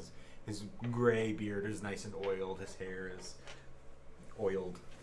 He's kind of stepped out of his desert attire. Not business attire per se, but like nobleman kind Professionalism? of professional, like nobleman kind of attire. Okay. His eyebrows are. He's got eyebrows that are just like all over the place, though. Nothing he can do about them. Donald does too, so he gets it. There's weird stuff growing out of his ears. Uh, Nose. You guys head out into the city looking for the business offices of Gezret Ben Hoon, which Herbert tells you is at 214 Stonescale Avenue. You've arrived maybe 20 minutes early. It's a walled enclosure around what looks like a kind of a 3-story building made of stone, kind of like a plus sign, if that makes sense. There are windows, but they have bars on them. Cursory inspection of the exterior before you kind of like announce yourselves.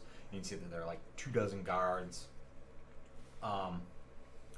Looking at the building, you kind of suspect that like it's got a central stairway, and then there are rooms, like 4 rooms coming off the central stairway on each level.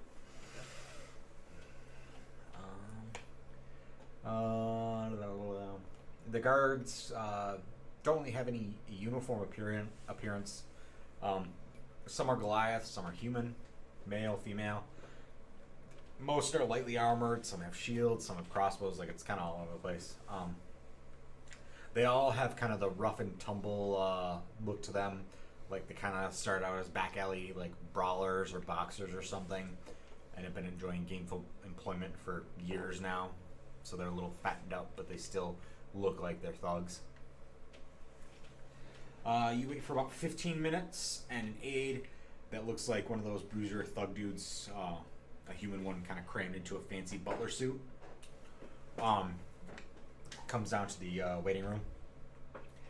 I don't ever actually have any documentation that you guys walked up, but I assume you guys walked up and talked, and hey, we're here for a meeting, and they recognize Herbert's name.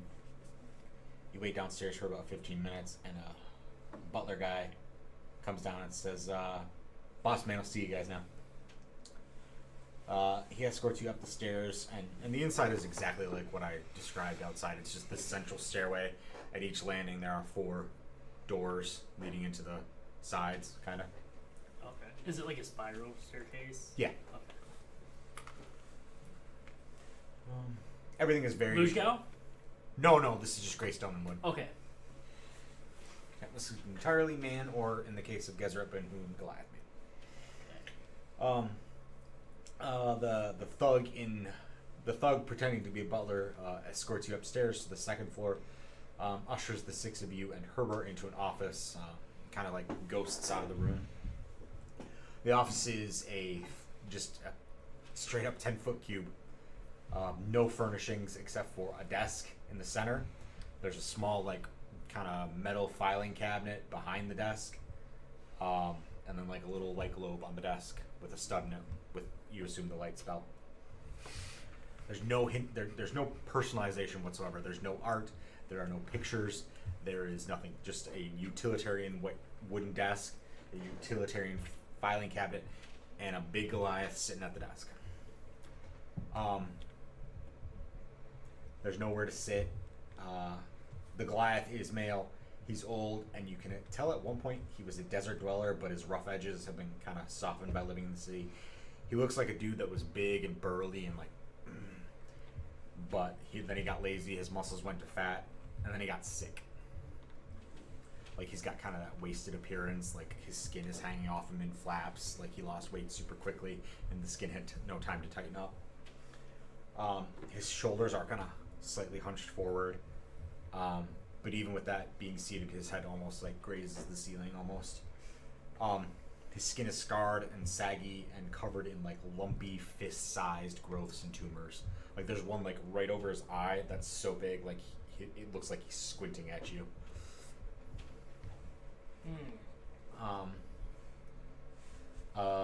Looking at him, your gut instincts say, like he has like this flat reptilian look as he eyes you guys and Herbert, and your gut instincts say he gives absolutely no fucks and he will slit your throat without blinking. Hey, text message. Look at that. Jacob's on his way. Sweet.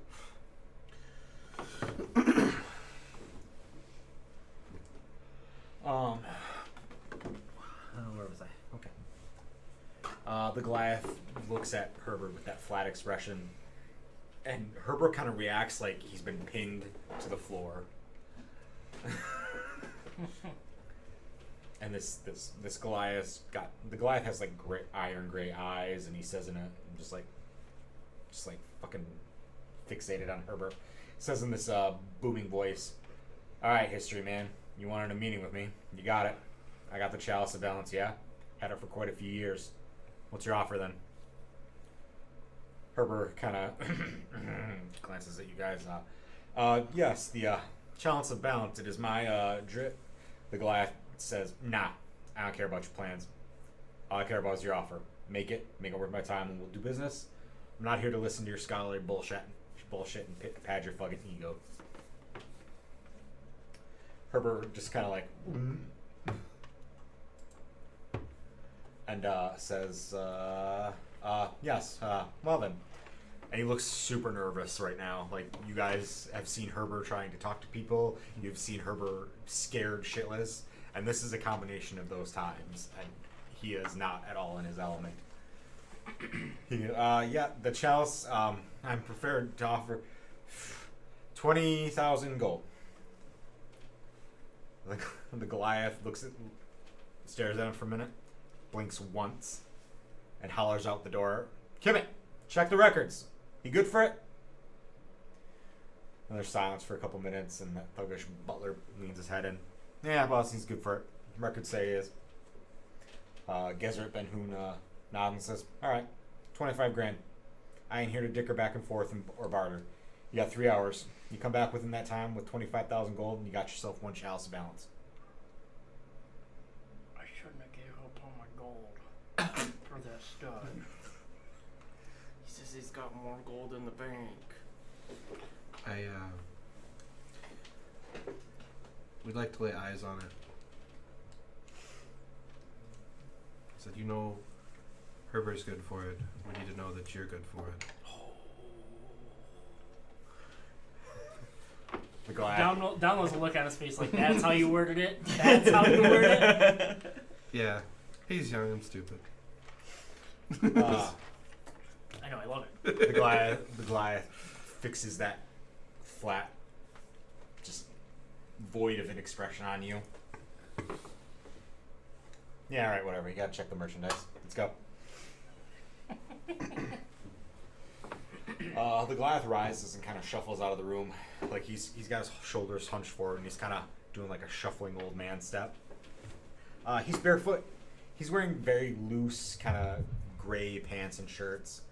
Perception check made on your behalf kind of reveals that he's got a lot of blades hidden on his body, like everywhere, like sheaths behind his calves, in his armpits, all over the place. All right. And you think for a minute that you catch sight of a stud kind of hidden on the bottom of a tumor up by his collarbone, like kind of almost like he's hiding it in a little secret compartment under the tumor. Download gets it.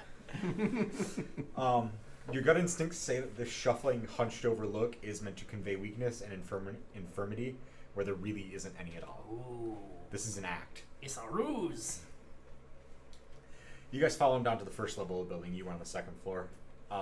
He walks over to the corner of the landing, just pounds on the floor with like his bare foot, and it thumps hollowly. After a couple pounds, like it just like falls away, and there's a hole there. It's a very tight tunnel with a metal ladder. He just goes right on down. Do we follow him? I do. Yeah, I do. Okay. As long as he conveys, "Come on." Oh yeah, okay. Yeah, That's what I'm saying. Come on. You guys follow down. There's barely enough room follow a little bit at a distance behind Domino. There's barely enough room for him, and not much more for you guys. There's one feature, and it's a huge iron, maybe some other metal, but probably iron door with a combination lock in it. He goes up to it, and there's a click, and he pushes it in.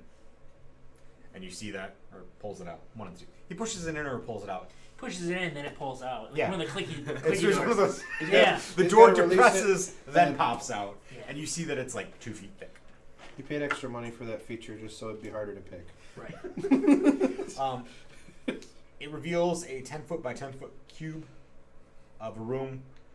It's got a single light globe, like that someone like maybe glued up to the ceiling or something like that. It's kind of hanging at an angle, but it illuminates everything. Like one of those tap lights. There's a simple stone pedestal in the center of the room, and on it is what you assume is the chalice of balance. He says, "Go ahead and look, but you touch it and you don't leave here alive." Herbert has followed you, by the way. The chalice is huge. Like, you guys know what a goblet looks like. A goblet is like that. This thing is bigger than a Goliath skull. Okay. And So, like- this is a human skull, and Goliaths are about 8 feet tall. So So we're looking at something like that. Not that big. not that big. Like maybe like Almost like a punch bowl. maybe a little smaller than a punch bowl. Okay. A mixing bowl. Like maybe that glass container over there. Like goblet shaped. And maybe the Taller. red bucket next to it, Okay. like that big, Red bucket next to it. Gotcha. Red bucket with the stem. with the stem. Yes. It looks like it's made of heavily tarnished silver, and it was obviously made very poorly. That big Yes. for the camera. Yeah. The base is like a foot in diameter, almost completely flat, and it's made of silver. The rim of the cup portion kind of like has a portion of it that like protrudes up from the rest of the rim, kind of like buck teeth protrude from a row of teeth almost. And like you can see that the thickness of the cup portion like varies. Like some spots it's pretty thin, like maybe that thin. Other spots it's like that. Like it's So it's very rough hewn. it's horribly constructed. It's like someone made it and they had no idea what they were doing. What does the material appear to be? Silver, heavily tarnished silver. Okay, sorry if I missed that. Below that buck teeth point of the rim, there are two so there's the rim that has the buck teeth, and then there's right where the stem is. There are these two huge like uncut sapphires right above the base of the goblet cup portion. And like you know how like when you see a goblet, it usually has a uniform appearance to the stem. It's just completely like it looks like someone like wrapped their hand around cooling silver and just like squished, and like it's all irregular and uneven and just like completely. Gezert Ben-Hoon says, "Looks like trash, yeah. It's the real deal though." And Herbert's kind of standing back and he taps a stud on his the back of his hand. And it gives off an immensely powerful aura of magic. If it is not an artifact of gods, it is something equally as powerful. So it's probably an artifact of gods. Alright.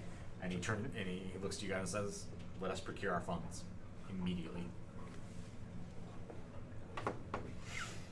Sounds like we have a deal then. As long as you get the money. Oh, we'll get it. All right.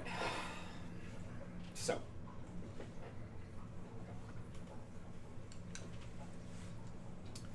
You guys leave Gezret Ben-Hoon's business office and find your way to a bank.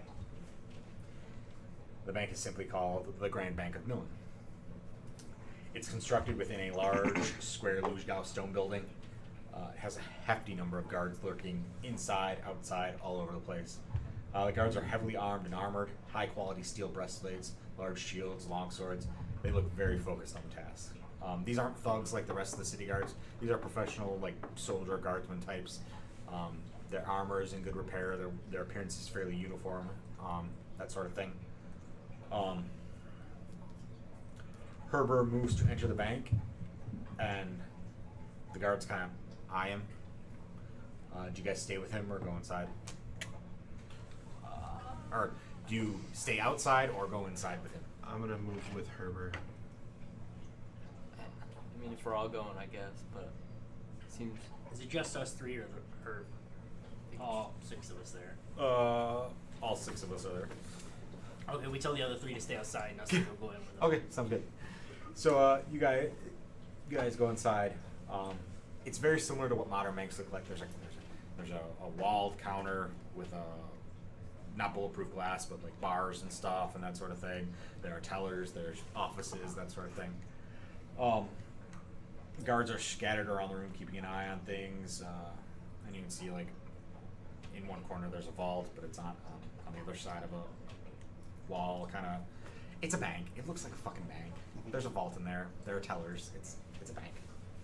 It's just in a magical desert world. Herber approaches the teller and hands her a small metal card with some writing etched onto it. The teller taps a stud on his hand, passes out, and is immediately replaced by another teller. She taps a stud on her hand and seems to be okay, and then asks Herber several questions.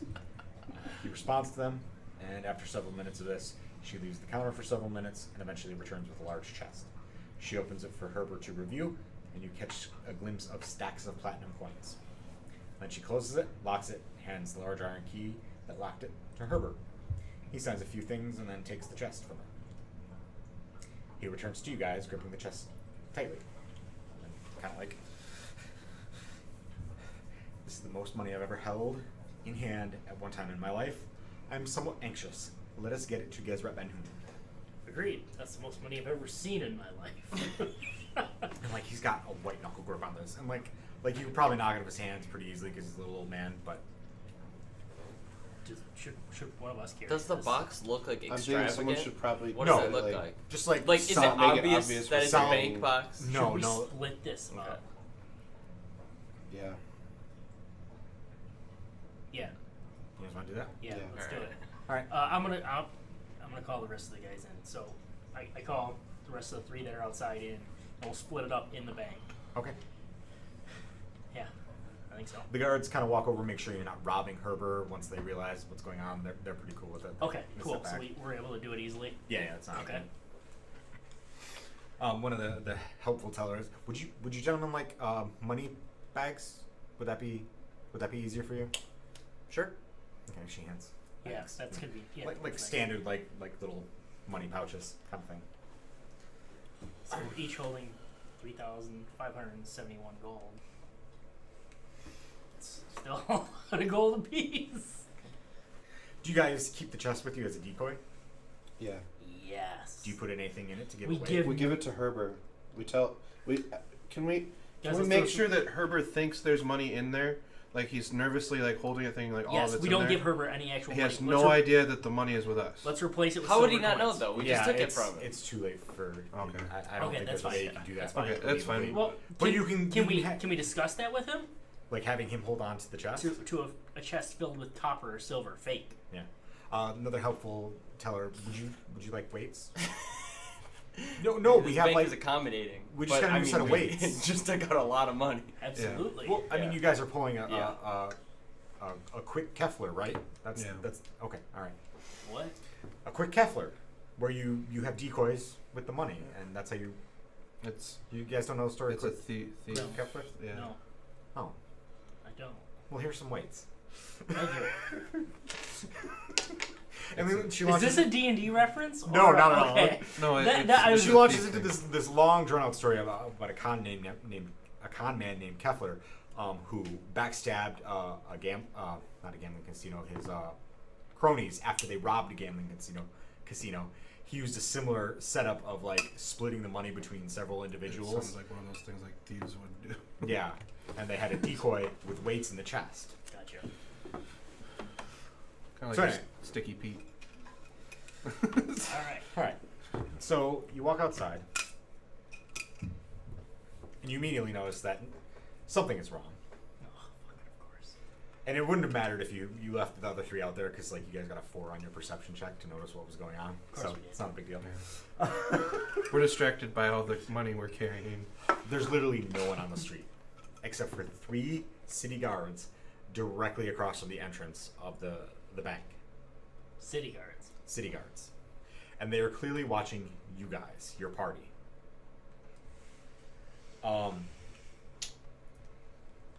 As you're stepping out, you see 6 more from to the left of the bank and 6 more to the right, and they're converging.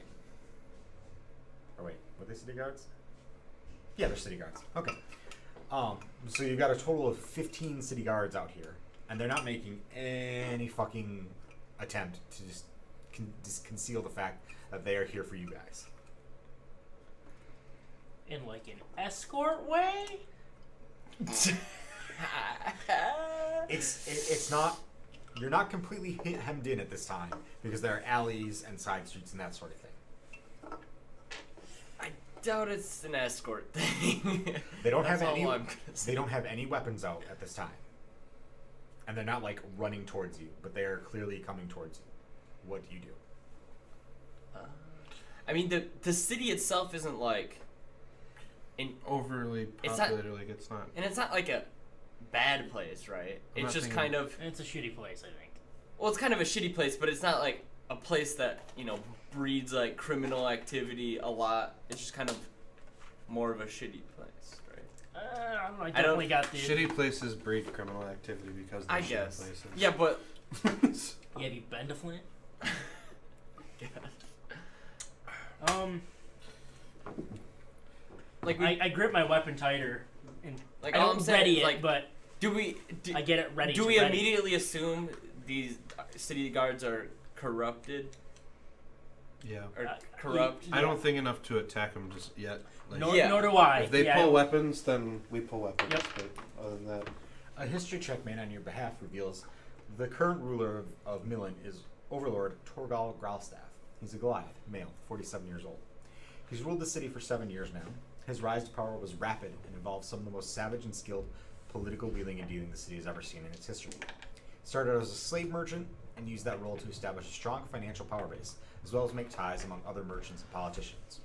He's widely regarded as a harsh and dispassionate ruler, but he maintains order and his justice is fair, if a bit unhindered by mercy. And his reign has been the most peaceful in Millen's history. Really? Yeah, see?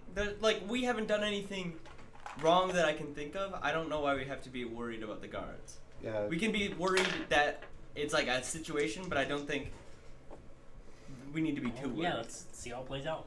Yeah. No, That's all I'm saying. I don't think. Yeah, I think we're all in agreement that no one's openly. It's also possible they could be fake city guards, though. Yeah. Would you like to make an insight check? I guess. They are not fake city guards. Alright. You You are don't sure see of any that? chains or anything. No, no change. Okay. Herber leans over to Canathar and says, I fear of what myself. And he takes a step back. White knuckle visibly shaking. So, the guards kind of slow down. They weren't running very fast, but they were kind of, moving with purpose. They kind of move into a loose formation, kind of in a semicircle where you're standing. They're all pretty lightly armored. Shields, spears, swords, leather armor, that sort of thing. They look like thugs, but they're guards, obviously. None of them have their weapons out and pointed at you, but your gut instinct says that these guys are ready to fight if they need to, and your chances are pretty shitty against all 15 of them. Like you guys are competent and stuff, but they outnumber you at slightly better than 2 to 1, and Yeah. you have Herbert to protect. One of them, a Goliath with a scar running across his right eye, with like a kind of one of those dead white eyes, says, "Boss will be here in a minute. You behave, and we'll behave, and he'll say what he's got to say. You follow?" Agreed. Okay. Can we ask what this is about? You can ask him when he gets here. That's right. Boss is who? Just Boss? Okay. Donald puts his hand up, and like Canathar just like, we'll wait. Herbert makes a small whining noise in his throat.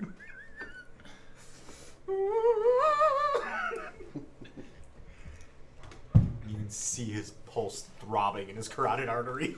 Where, just out of curiosity, are the cousins and... They're all at the Pounce and Palomino. Okay, they're just... You all they're just agreed. chilling? They're just Yeah, hanging you out? all agreed to keep Kandar on the inside just in case your Okay. father has agents in the city. Yeah. So a few minutes standing there facing off against the guards pass, and Gezert Ben-Hoon ambles out of the alleyway across to the bank. Still barefoot, still kind of shuffling with hunched over shoulders, pretending to be an old, weak man. He approaches you and kind of shoulders his way through the guards and stands right before you and says, "All right, here's what's happening. Here's what's happening." I think Jacob's here. Yes. Yeah, and then Plaza. Good to go. We're back, And we found a Uriel and a Turok. The dinosaur hunter. Yes. The guards move in a loose formation to kind of surround you in a semicircle where you're standing. They're all pretty lightly armored, leather, shields, etc. They have you wait for Gezrat Ben-Hun, who comes out of an alley. And he says, alright, here's what's happening. You'll be giving me the coin right here and now, and I'll be giving you the chalice. But before the chalice gets handed off to you boys, you'll be having a little exciting little adventure here in Millen. You'll come peacefully and follow instructions, and nobody has to bleed out on the street. And I'll even keep an eye on Mr. Compto here so you don't have to drag him down in the sewers.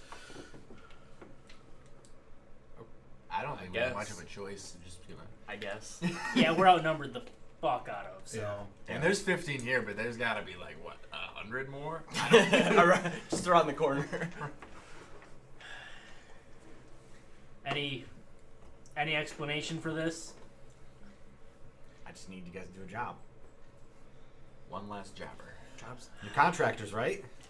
We do. Yeah, we are. Will this job pay Jobs extra, or involve is it like payment, an yeah. entrance job? Is it like a good faith job? This is a good faith job. Whatever. It's just part of the agreement. We I should see. have known that before, but Doesn't sound like Fair we enough. agreed to Disagree. this agreement. But That's an option. let's just do it. If you want to disagree with it. Mr. Compto, you want to disagree with it? Herbert's like, He's like, this isn't coins. I'm so sorry. I'm in. so Gezrat says, it ain't difficult, I promise. I had an employee by the name of Tonk. Alright, lad. Tonk wasn't very good at much anything, though, and he wanted more responsibility and pay than he could handle or was worth. Being frustrated, lad sought out one of my rivals. Figured if he stole from me and provided Macon with some insider info, he'd be rewarded. Which is fucking stupid. Why would any fucking boss with half a brain employ a fucking traitor who's willing to sell out his boss? Doesn't make much sense. Like I said, Tonk doesn't know shit. So, anyway, I'm smarter than all these other fucks running around and working for Growlstaff, so I fucking slit Macon's throat before Tonk could give or tell him anything. Tonk, wisely being afraid and still dumber than he should be, fled into the section of the sewers and tunnels beneath Millen. Wouldn't be much an issue. Lad's likely dead now, but he's got 6 very valuable studs on him, as well as a few grand of gold. You boys wander down into the section that Tonk fled into and recover my stuff, and I'll happily exchange the chalice with you for the previously established price. Make sense? I feel like there's a catch. There's no And catch. The catch is this guy's got 6 studs on him. Yeah, but what's in the sewer? I don't fucking know. It's the sewers. Plus They were- a guy with 6 They were studs. full of rubble, Like, and we cleaned them out. And shit now and we have- piss. like Kevin. What this guy said. Poo Gators. Way to give the DM ideas. And then a Poo Gator. Oh God. It's not a poo gator, it's a gator king. It's a So, massive alligator stuck together by their tails. Do any of you Clump ask shit. why, like, why couldn't she just tell us to do this? Yeah. Why? You could have been upfront about this. We would have been totally cool with that. Because of Arter fucking Hargroove. When a man like him sends a representative to my office and starts ordering me around, telling me to kill 6 shits from the desert, I'm inclined to tell the soft-handed city-born fuck to fuck off and die. Shrugs, says, but that don't change the fact that Hargrove could make my life difficult for me. Wait, this guy So- wanted you to kill That's us? the guy. No. That's Yeah, Candar's Hargrove's- father. Kendra's. Okay. Yeah. But that don't change the fact that Hargroove could make my life difficult for me. So here we are at the happy medium. Me making your lives difficult without risking my life and my crew's lives on the orders of some shithead politician from Molas. Nobody's happy. Nobody's happy here. I like this. Yeah, I'm actually. This is better than him just trying to kill us. Yep. Yeah. All right.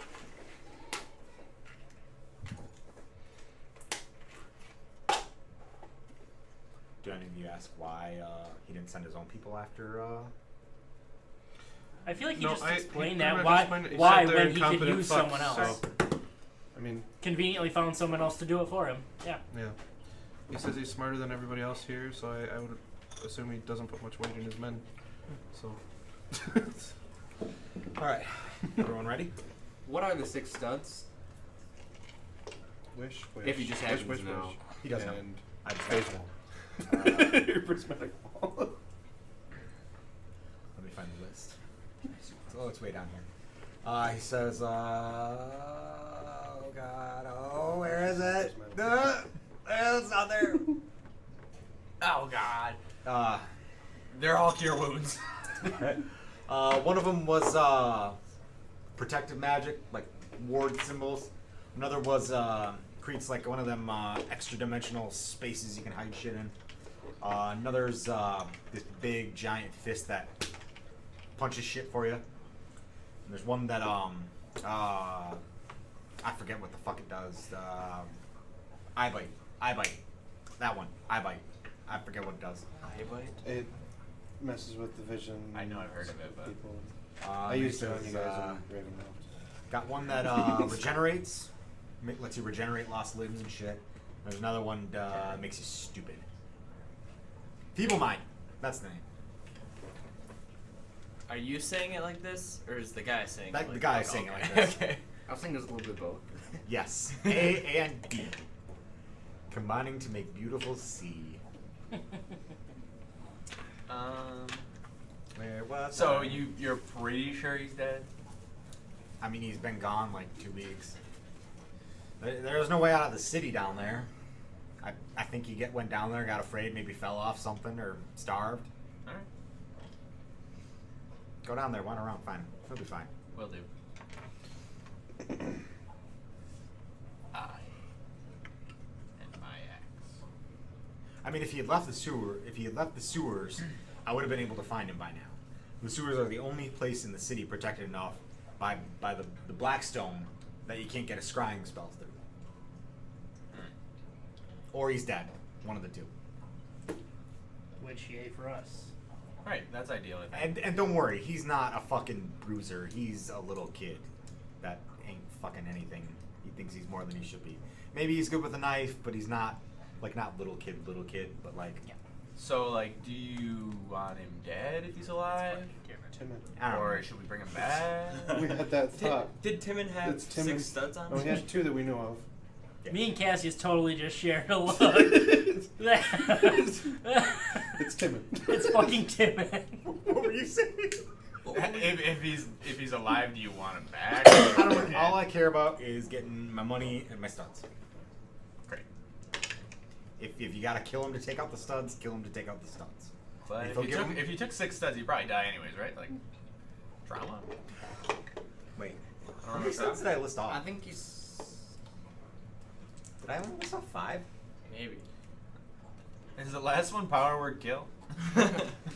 We could find out how many studs he's wearing, and exactly how many studs it takes to Give kill him more. someone.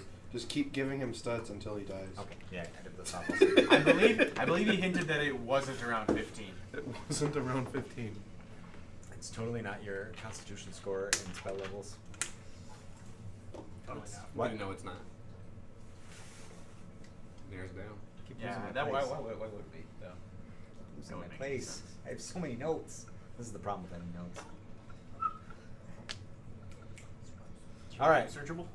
Yes, they are. I just don't do that for some reason. All right. So you guys are ready. Gezret says, "All right, Mr. Compto, you and I are going to retire to my business offices. I got no ill wishes for you. You're a mousy little man, but your coin is good, and we got an agreement. The boys are just going to take a little detour with my boys." Herbert's like,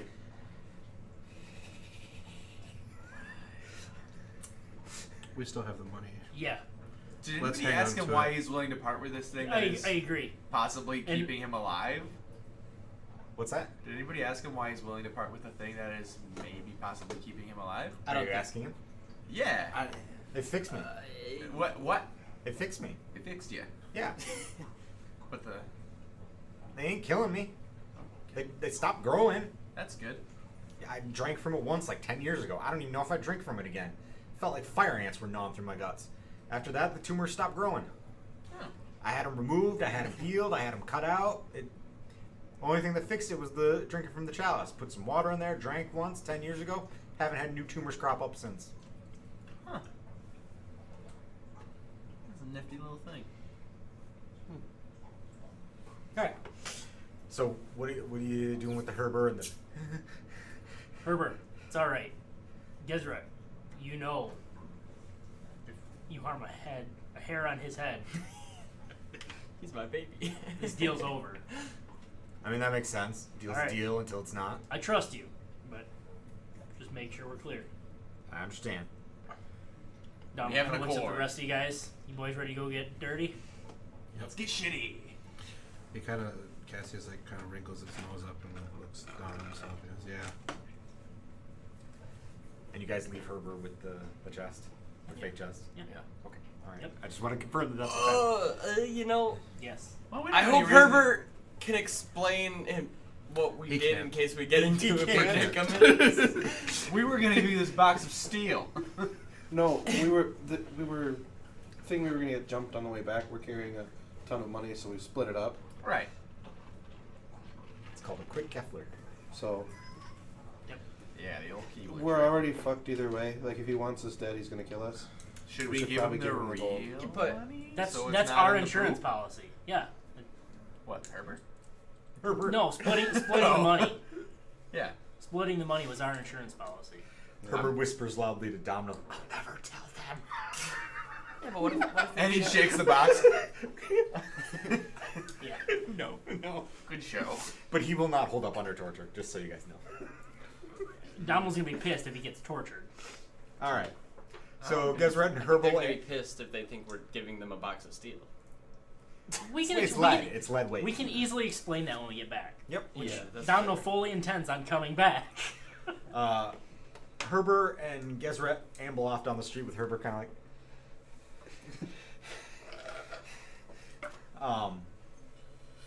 And the Goliath, Gezret, has like a hand just kind of like on Herbert's shoulder, like not like, but like he can control Herbert very easily with that one hand on his shoulder. Right.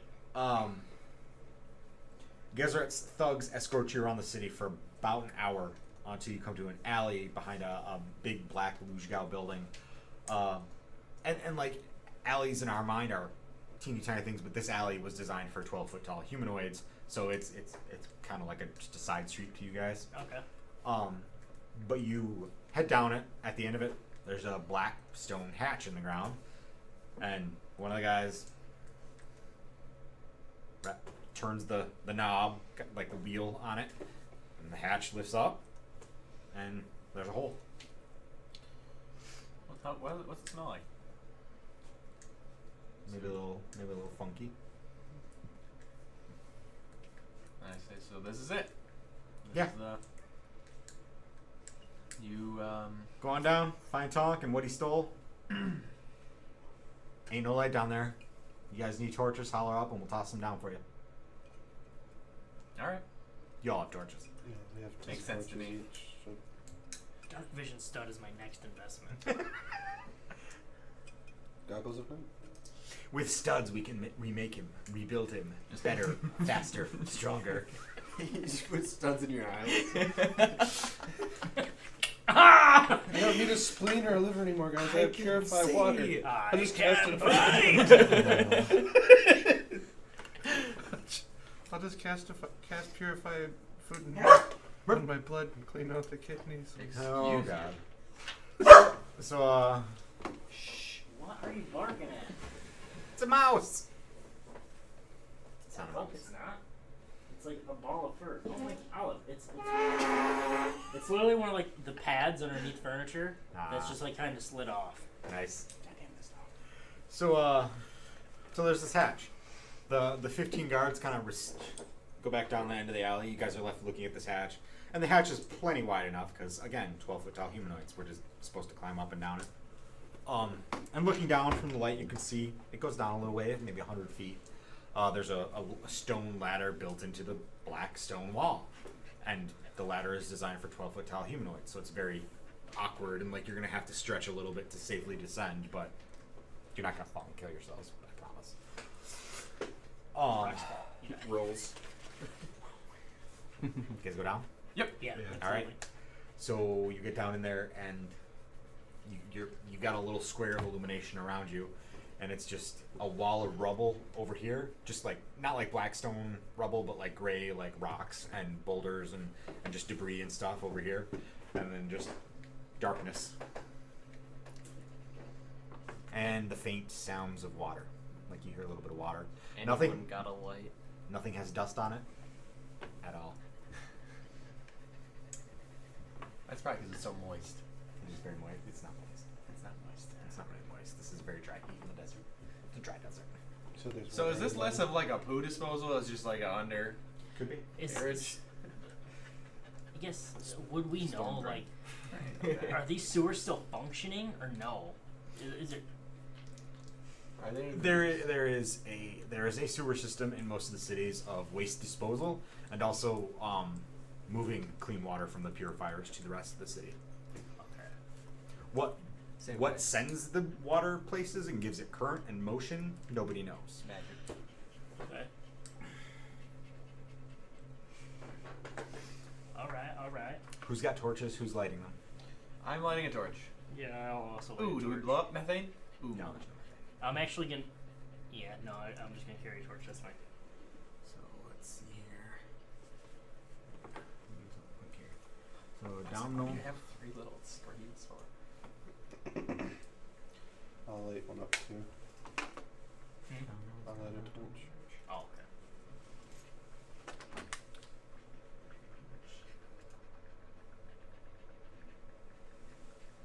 Torchlight.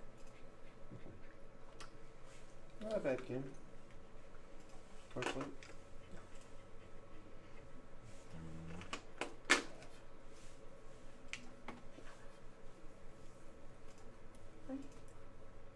So gross.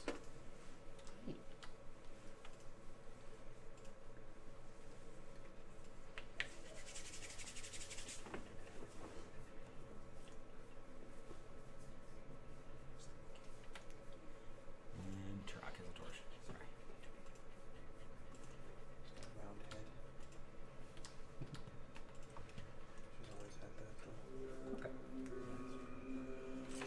So you guys light torches, and then you head down the tunnel. It only really goes one way. So, unless you want to try excavating. Definitely not. Okay. So you're careful, cautious. Perception checks made on your behalf don't reveal any traps or anything like that. You walk for maybe an hour. You know, it's boring. The surroundings are completely the same. Black floor, black ceiling, black left, black right, darkness. You know, it goes on for an hour. As you walk, the dry heat of the desert is kind of changing. It's still like 90 degrees in these tunnels, but there's a bit of humidity, moisture in the air, that kind of thing. You walk for another 20 minutes, remaining cautious and careful, and you start to smell a foul stench that grows in intensity as the sounds of flowing water increases. The water noises are getting louder. At first, this is just a vague stink, but as you travel, it evolves. It becomes shit and piss with a layer of rotten meat and spoiled milk and a hint of rotten vegetation in it. After another hour of walking, you find the source of the water and the stink. It is a literal river of shit. Trash too, but mostly shit. Your tunnel opens up into a much wider sewer drainage tunnel.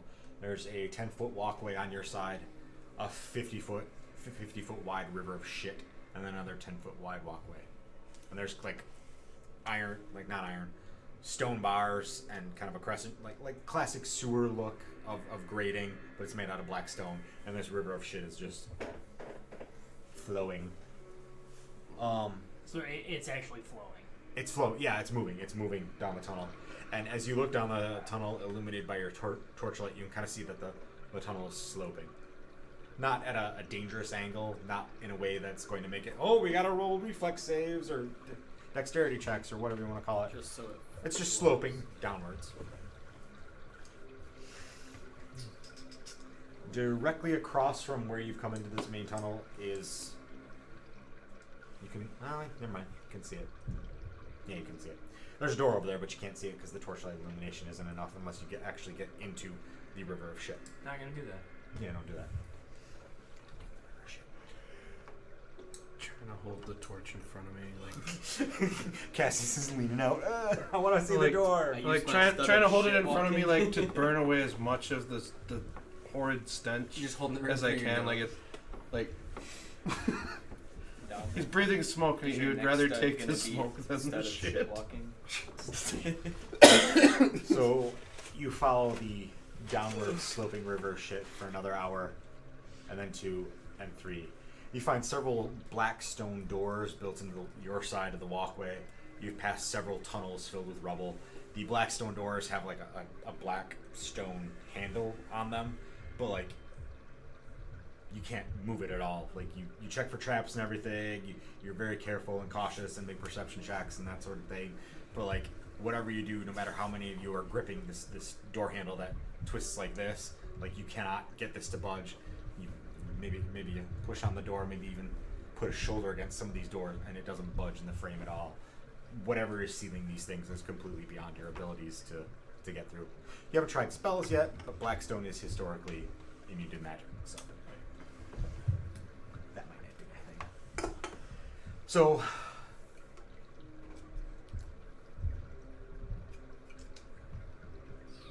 you've come to a stop here 3 hours later, because standing in the middle of this river of sewage is what appears to be a changer.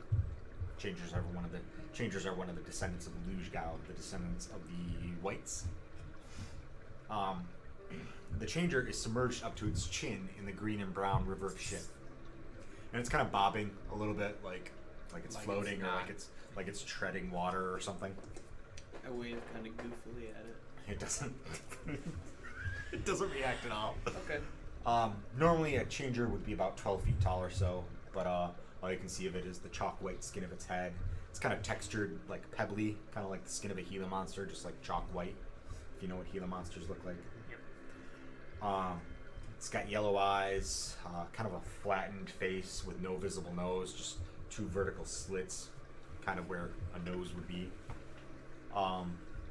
It doesn't respond to your presence at all. It just stares up the river of shit.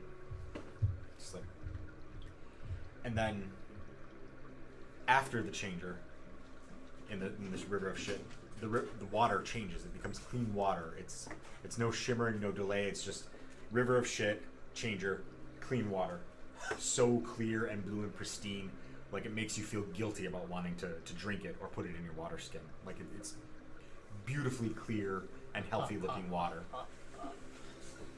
What a job. Pretty cool. So unless you guys decide to pick a fight with the descendant of Luge guy. Absolutely fucking not. I'm good. Okay. Hey, we could pick up a couple studs. I don't know. I sure as hell cannot turn shit into water. So I think you might be stronger than I. You walk for another 2 hours. You've been down Puts us here. at 5 hours, right? Yeah. Don was miserable at this point, mumbling to himself. 6 hours since we left. And like you guys have explored side tunnels and stuff, they Yeah. always dead end in one of those doors or one of those stone tunnels Okay. full of rubble. Like there's nowhere else for you to go except into the river of shit. And like at this point, you guys have crossed the river once or twice just to get a feel for it. Like and the water is very deep, but it's not like flowing super fast. You know, so you're able to get from one side of the tunnel to the other without too much trouble. You're exploring. You go back up. You're exploring all your options, and this is really the only way to go that keeps going. Have we seen any sign of anyone else being down here? It's funny you should mention that. Like maybe discarded food things. Yeah, there's tons of discarded food. Not anymore. It's funny you should mention that because now you're here. Oh, good. I knew I was on something. Is the smell gone now? It's faint, and it's fading more as you walk. Okay. Actually, it's completely gone. Because we're like a few hours away, right? Yeah, it's completely gone at this point. Just hours away from shit. The area looks exactly like what you see there. Pristine, majestic water, torchlight, black stone floor, black stone walls. I've left the floor white just to give you guys a frame of reference of where the floor is. Okay. Are aboleths a thing in your world? No, they're not. Jump in. Find All at once. out. I guess, move down the. Keep on keep keeping going. on. Keep on. Only going. one way to go. No, Forward. Me to move us or you to move us, Clint? You can move me. Oh. Check it, check it, check it, check it, check it, check it, check it, check it. Oh, Oh. that looks pleasant. That's just rubble. Oh, okay, we continue moving then. Hostage sticks them down. Why is there rubble down here? It's a good point. This is Blackstone, isn't it? Pretty The rubble is not Blackstone. Yeah, but aren't the walls like? Actually, I didn't Blackstone? realize how far down this is, Kevin. So I'm just gonna scroll way down. I forgot how big this map was. He's not down here sitting. So you see a board. It's a rotted, kind of damp board laying on the Blackstone. I approach the board. Okay. Move closer to the board. Do I hear any movement or anything? Nope, but the board explodes in a blast of flame. Make a dexterity saving throw. Even better. I'm pretty good at dexterity. I'm not gonna brag. That's gonna be an 18. That is not sufficient. Oh wow! Shit. We're gonna die. I'm gonna There's die. a concussive boom. Oh, now he knows we're coming. Sorry, guys. And you just see a snake, like a giant constrictor snake with like 6 heads, like come up out of the water and like go way back up towards the changes. Great. Echo snake. Aww. 16 thunder damage. Wow, that's more thunder damage than I wanted to take tonight. The board disintegrates under that thunderous boom. The Blackstone is untouched. The water kind of ripples next to it a little bit, but then it kind of just goes back to flowing a little bit. Donald's all like, ah, yes, There exploding goes door our- mimics. I've heard of these. Surprise! Great. Just great. That's wonderful. No one expects the Spanish. You know what? I should have checked because I happen to be completely immune to thunder damage. So Yeah. Oh, we rotated. oh god. Scroll up. There you go. So you keep walking and walking and walking and walking. Can I heal? Oh, yeah, sure. Can I do cure wounds? Yeah, go ahead. Just tell me if I make it or not. We shall see. Everything works fine. Yay! As expected. Oh, Jacob, you missed something in the bake that I thought you would have liked. The teller tapped a stud on his hand. In the first one, passed out. They just brought a new teller and tapped a stud on his hand. It was fine. They use Zone of Truth to help identify if patrons are who they actually say they are. Fantastic. One moment. One moment, please. Another teller will be right with you. There's got to be like at least 4 or 5 deaths a year from using just their job. Pressing They have studs. doctors in the bank. Do the doctors use studs? Can't you die instantly though? The medical system of my world has problems. No, you can just drop to 0 hit points. Oh, okay. And then you have to start making death saving throws. Right. But you're in a city. So there. You're there.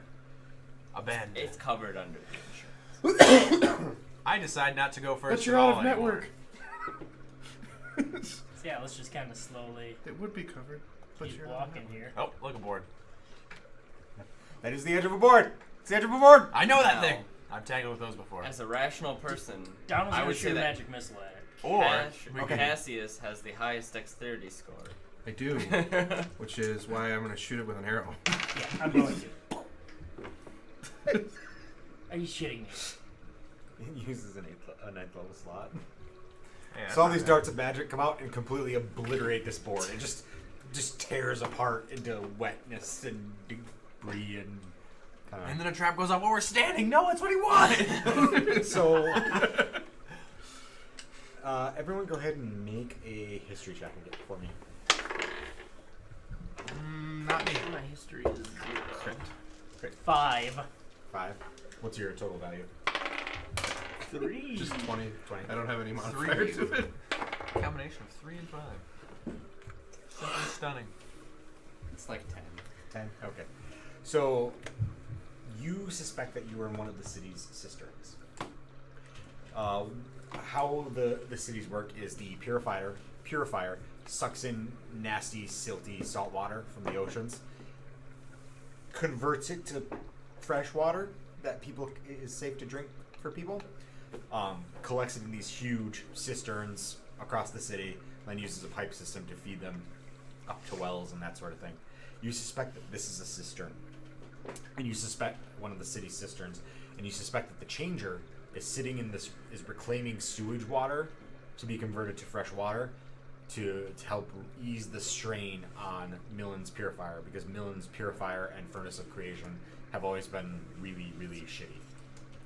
They just always had bad ones. Well, There's there's they use the changer on it. that is something to consider. They've just always historically produced much less resources than other cities, especially like Wasp, where Wasp has an abundance of every fucking thing. Millen historically has not. So, Great. the more you know. Just gonna get rid of this little guy there. Now the trap comes towards you. What? Make your saving throws now. And then I want to wait. Okay. Now what? There's Yes. no God. Yeah, I guess we proceed. Proceed. I Is don't this a like- giant penis? We would never know. This is one of the balls. No, but I really wish I'd done that. Shafted my players again. Okay, stop. Go back 5 feet. Half-eaten corpse. I mean, what? What's that? So you catch a glimpse in this shadowed area over there of a half-eaten corpse. It looks a little rotten and a little eaten, and it's a human. And it's not Timon, by the way. Good. It's a bigger guy wearing leather armor. There's kind of a battered-looking mace next to him on the ground. Does half-eaten mean dead? Yeah, he's dead. He's half human and half what? So, you guys want to make a perception check on that? Yeah, Yeah. let's see if we can see what's going on there. Okay, cool. The highest among you got a 21. So, do you think there's something down here with you? You hear faint, like You don't say. like something breathing shallowly, like maybe like leathery kind of skin rustling against the stone ground and that sort of thing. Also, there's a corpse over there that looks like it's been melted a little bit by acid, which historically you know that. Yeah. Maybe there's like a husk of a man paddling a homemade canoe to an island. What? What? Husk of a man paddling a homemade canoe to an island? Go. Oh yeah. Well, Are you guys being stealthy or anything? let's Yeah, let's. Download tells everyone to kind of let's be quiet. Well, Yeah, you would let's roll stay your close stealth check. to We Right now, should be quiet. You wanted us to roll stealth? Yeah. Extra slowness. I don't know why that always does that. Status quo. I don't know about you. But I'm feeling it. Hypothetically speaking, whatever's in here with you hasn't detected you yet. So 21. 19. That's good. 22. Nobody You get fuck a, us you up, get guys. as you move closer into this area. 14. Decent. Not bad. As you move more into this area, you get a faint stink of like rotting flesh and half-eaten, kind of partially digested garbage and that sort of thing, and also poop. And also food. Yes, In the sewer. but not like damp, like We haven't river seen poop sewage in a long poop. time More since like this is dried out, like poop that's been sitting out for a while. Artisanal poop jerky, if you will. Anybody got any hipster friends? We can make it. Artisanal food jerky. Artisanal poop jerky. This is well aged. Bespoke poop jerky. 100% pure organic. Or what is that? No GMO. No, what's the new one? Gluten free. Gluten free, but there's halal. What do you guys want to do? Let's move slowly. Yeah, let's slowly progress forward Real slow. as a group. Heavy corpse. What's that say over there? Oh, you totally see a sewer dragon over there. It says sewer dragon. Oh God! You Does it totally see us? see what is clearly some type of small dragon. It's easily 15 foot long. Why the fuck are we being stealthy? We all have torches burning. You said make a stealth check. I didn't even think of that! Maybe it. What the fuck is wrong with me? You guys have torches. Maybe its vision is based on movement. Just every time we move. George. Oh, I didn't even think of that. You guys have 3 torches out. Yes, we do. Alright, so we're in initiative now. It spots you immediately. I find that acceptable. I throw my torch at it. I don't do that. I don't think it's used to having fire around it. I know. Well, there's a chalk around the body. I know We'll know we where it can't was. really see it in character, but I think that's just a pile of eaten bodies. It is. Domino can start to make it out a little bit. Normally you see a pile of half-eaten corpses. Why is he only half eating them? This dragon's picky. He's like only eating spleens or something. Also, where is he getting this many people? He likes it fresh. Think about how, dude. Just think about like New York City. How many people you think get dumped in the sewers? I'm sure it's enough. Yeah, this is like a slave. Yeah, criminal and this town. isn't like a lawful city. But I guess You're real. What are you doing in the water? I was just It's thinking lawful, like it's just not. I don't know where the nearest inlet is. Like if a body floated past the Yeah, changer, but he'd probably it's just turn into lawful. water. It's just the law is slavery. Change him into water. You come out really Yeah. clean. For that, yeah. Alright, Cassius, you're up. Cautious. I'm gonna I move run up to the dragon. two squares above Turok. There. And shoot the dragon. It's terrible. It is dimly illuminated at this time. I throw my torch Its at the dragon. nose isn't. I hate you. That'll be my action. That makes it easy, doesn't it, Clint? Sorry. Oh, there's 2 of them. What's going Okay, on? that's Cassius the torch. Make him orange. Here, I'll fix him.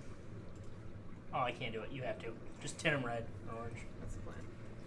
Oh my god, that's a crocodile. You bastard. You Dragon. bastard. I don't know what you're talking about. That's a sewer dragon. It's a sewer dragon and a half. Make sure you take Cassius's light away. Yeah, my light's yeah. no longer there. Good plan. I would have remembered. God, fuck off. Torches are a thing. I would. I like to help you remember, yeah, because there's no way I'd remember this shit if it was just me. Yeah. I did forget that you guys had torches completely and allowed you to make stealth checks. I would have done the same thing in your position, so. Would it have been too dark down here to see without it? Yeah. Yeah, it's pitch black down here. Nah, well, We can see what we see. That's it. Alright. great. Alright. So let me physically describe the dragon, which I forgot to do. No, I can see it pretty good. It might not look like that. It has 3 heads. It's 15 feet long, several hundred pounds of muscle, thick body, crocodilian jaws, heavy tail that looks capable of breaking bones. Most dragons are sort of greenish brown color, but this is very, very pale green. Its scales are thick and durable, armoring its back and head and limbs. In the light of Cassius's torch, you can see maybe the poison or the acid that dragons are known for, kind of drooling out of its mouth onto the stone below its jaws. Just kind of, it kind of. No, it doesn't hiss. It's not a crocodile. It's a dragon. It roars. Sure. Makes a roaring noise at you guys and like that. There we go.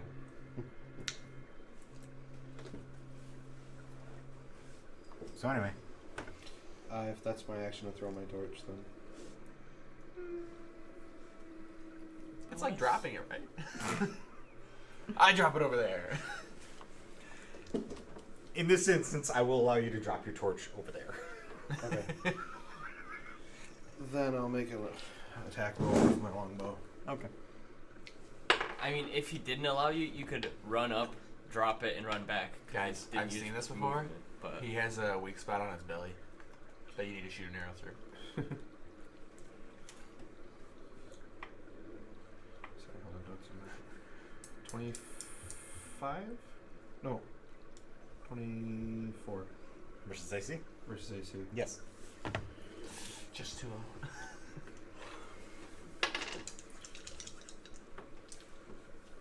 11 piercing. Jason, borrow D6. How many? Alright. Next up is Domino. Yep, Domino's gonna go ahead and touch that fancy new stud. Place fireball right here. I already checked it. We're all just outside of 20 feet. Okay. The half-eaten corpse is in, if that matters. What about the torch? So get really bright. you'll burn it all up. that's a dex You saving can throw. just cast make campfire. Oh my god! Look at that. That's my. Okay, 8. so 6 Poor. so far. That's Better. 12. If you even Domino's are- poisoned. Do I But get it it off? works. What? Do I get the spell off? Yeah, spells always go off. Okay. So. Even if you die? Even if you die. What if you cast healing on yourself? If you die Oh, in the game, shit. you die for 19 damage. Full take- damage. It If takes he, 19 damage because Okay. it fails its save. and then I'm poisoned. Yes. You have disadvantage on lots of stuff. I will make the note. Don't you get to save that on the end of your Yeah, turn? at the end of your turn. So go ahead. Holy fuck. Is that Olive? Yes. She wants what she wants. Lily's the same. You can't tell her no because she won't take that for an answer. Poison is just disadvantage on like everything, isn't it? Ability checks and Weapon attack. Everything. Attack roll. I can look it up. Don't worry about it. Don't get dragged down it. disadvantage on ability checks and attack rolls. Yes. Is that it for Damo? Yes, that is it. Does he make a save? Oh, it was a save. Yeah, at the end of his turn. Constitution. Yeah. 20. Successful. Drac. I'm gonna shoot at him with my bow. Okay. Also, but I'm gonna move away from these guys. Maybe shift like right to the edge of that wall, like the opposite edge. Yeah, like that. Okay. And then shoot the bow. So, yep, does a 17 hit. Yes. Gorgeous, just gorgeous. 9 damage, piercing. Okay. You're healed.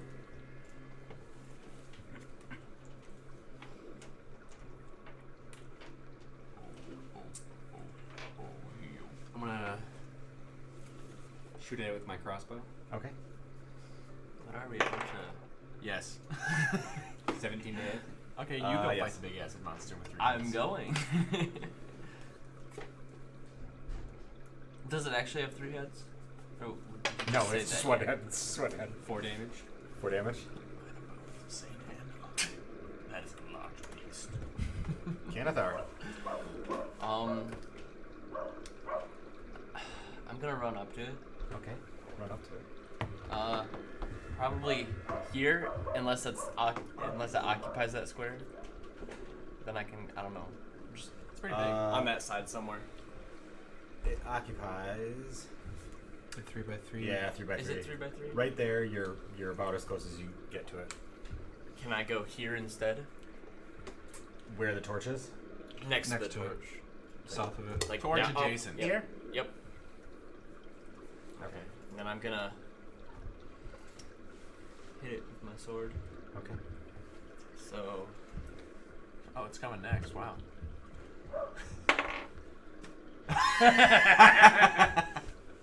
What'd you get? a natural 1. Alright. Damn it, the beast. Dang. Now you're the closest to it. But you didn't piss it off, so there's that. Alright, It's- Sewer Dragon's turn. It's laughing acid at me. It moves up to there, uses multi-attack. On the corpse. Attacks Cassius and Canathar. Cassius does a 24 hit. Yes. Is it a what? Like a Just barely. swipe attack or something? Like a claw? Yeah, Claws it's and biting. tails are It's all- biting you. Biting? Okay. Or it's biting Cassius and swiping its tail at you. Okay. Cassius, take 21 points of piercing damage, Fuck. and you are grappled. Shit. Wait, there's not even a. Yeah, there's no save. There's no attack roll though? No. Or do you just have his armor already? Like, does it not have to roll with the. No, the grapple is just an effective hit. Oh, the attack. grapple. Okay. Yeah. But the 21 damage you said? I rolled to hit. Oh, 21 to hit. I thought you said 24 to hit, 21 damage. Oh, okay. To Cassius. 24 to Because its claws are ripping. That's the out part your I missed. Mouth is or something. Biting you. Biting me. Biting you. Also, make a Constitution saving throw.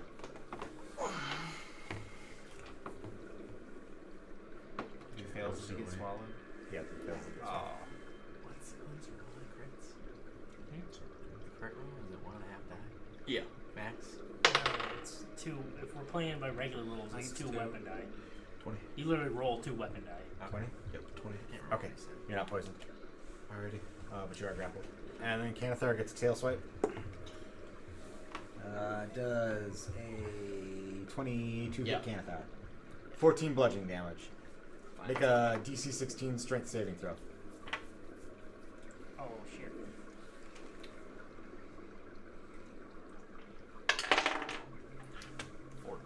14. Knocked over or something? You are prone. And then the... It was 14 damage, right? Yeah.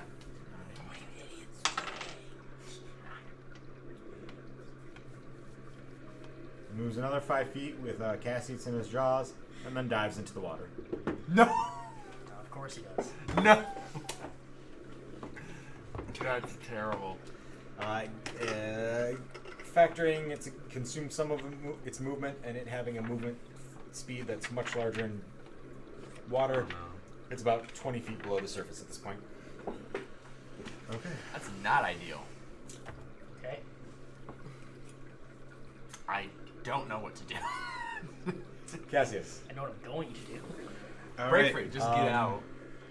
So you can hold your breath for 1 minute, plus 1 minute per point of Constitution modifier. Yep. Strenuous activity forces a Constitution save, or you reflexively Okay. but the save is really low. It's like 10, so it's not a big deal. After running out of air, you can survive for 1 round per point of Constitution modifier until you are reduced to 0 points. So, what would you like to do? Is it looking pretty beat up right now? It's about half, I think. It's pretty scorched. Pretty scorched. Break. You are grappled. Punch it I in am the gills. grappled. Get its It's eyes. probably way stronger than I think, so I'm just gonna try to kill it. Okay. You have disadvantage. I have disadvantage. Yep. That's break free. You also have disadvantage on dexterity saving throws. Okay. Poke it in the eyes. Dragons hate when you poke them in the eyes. Now you gotta get in the butthole. That's what. That's dogs. No, it's Crocodile Hunter. That's what he did. He'd be I'll like, sneak up oh, it's behind a it. big one there. And And shove my thumb up his butthole. I really piss him off. Okay. So with the. Sorry.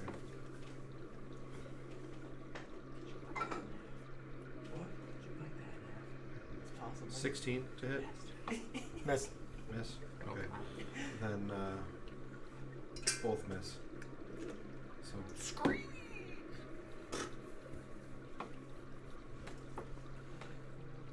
Turok. Huh? Well, I guess I'll go over to the edge of the water,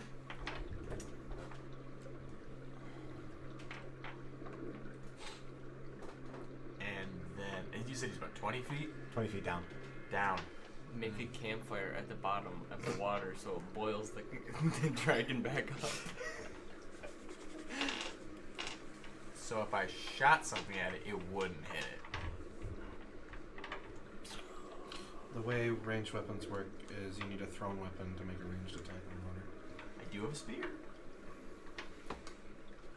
Then I don't have a spear. You can't use. I do have two, but You dive in after it, wrestle that gator. Excuse me, sewer dragon.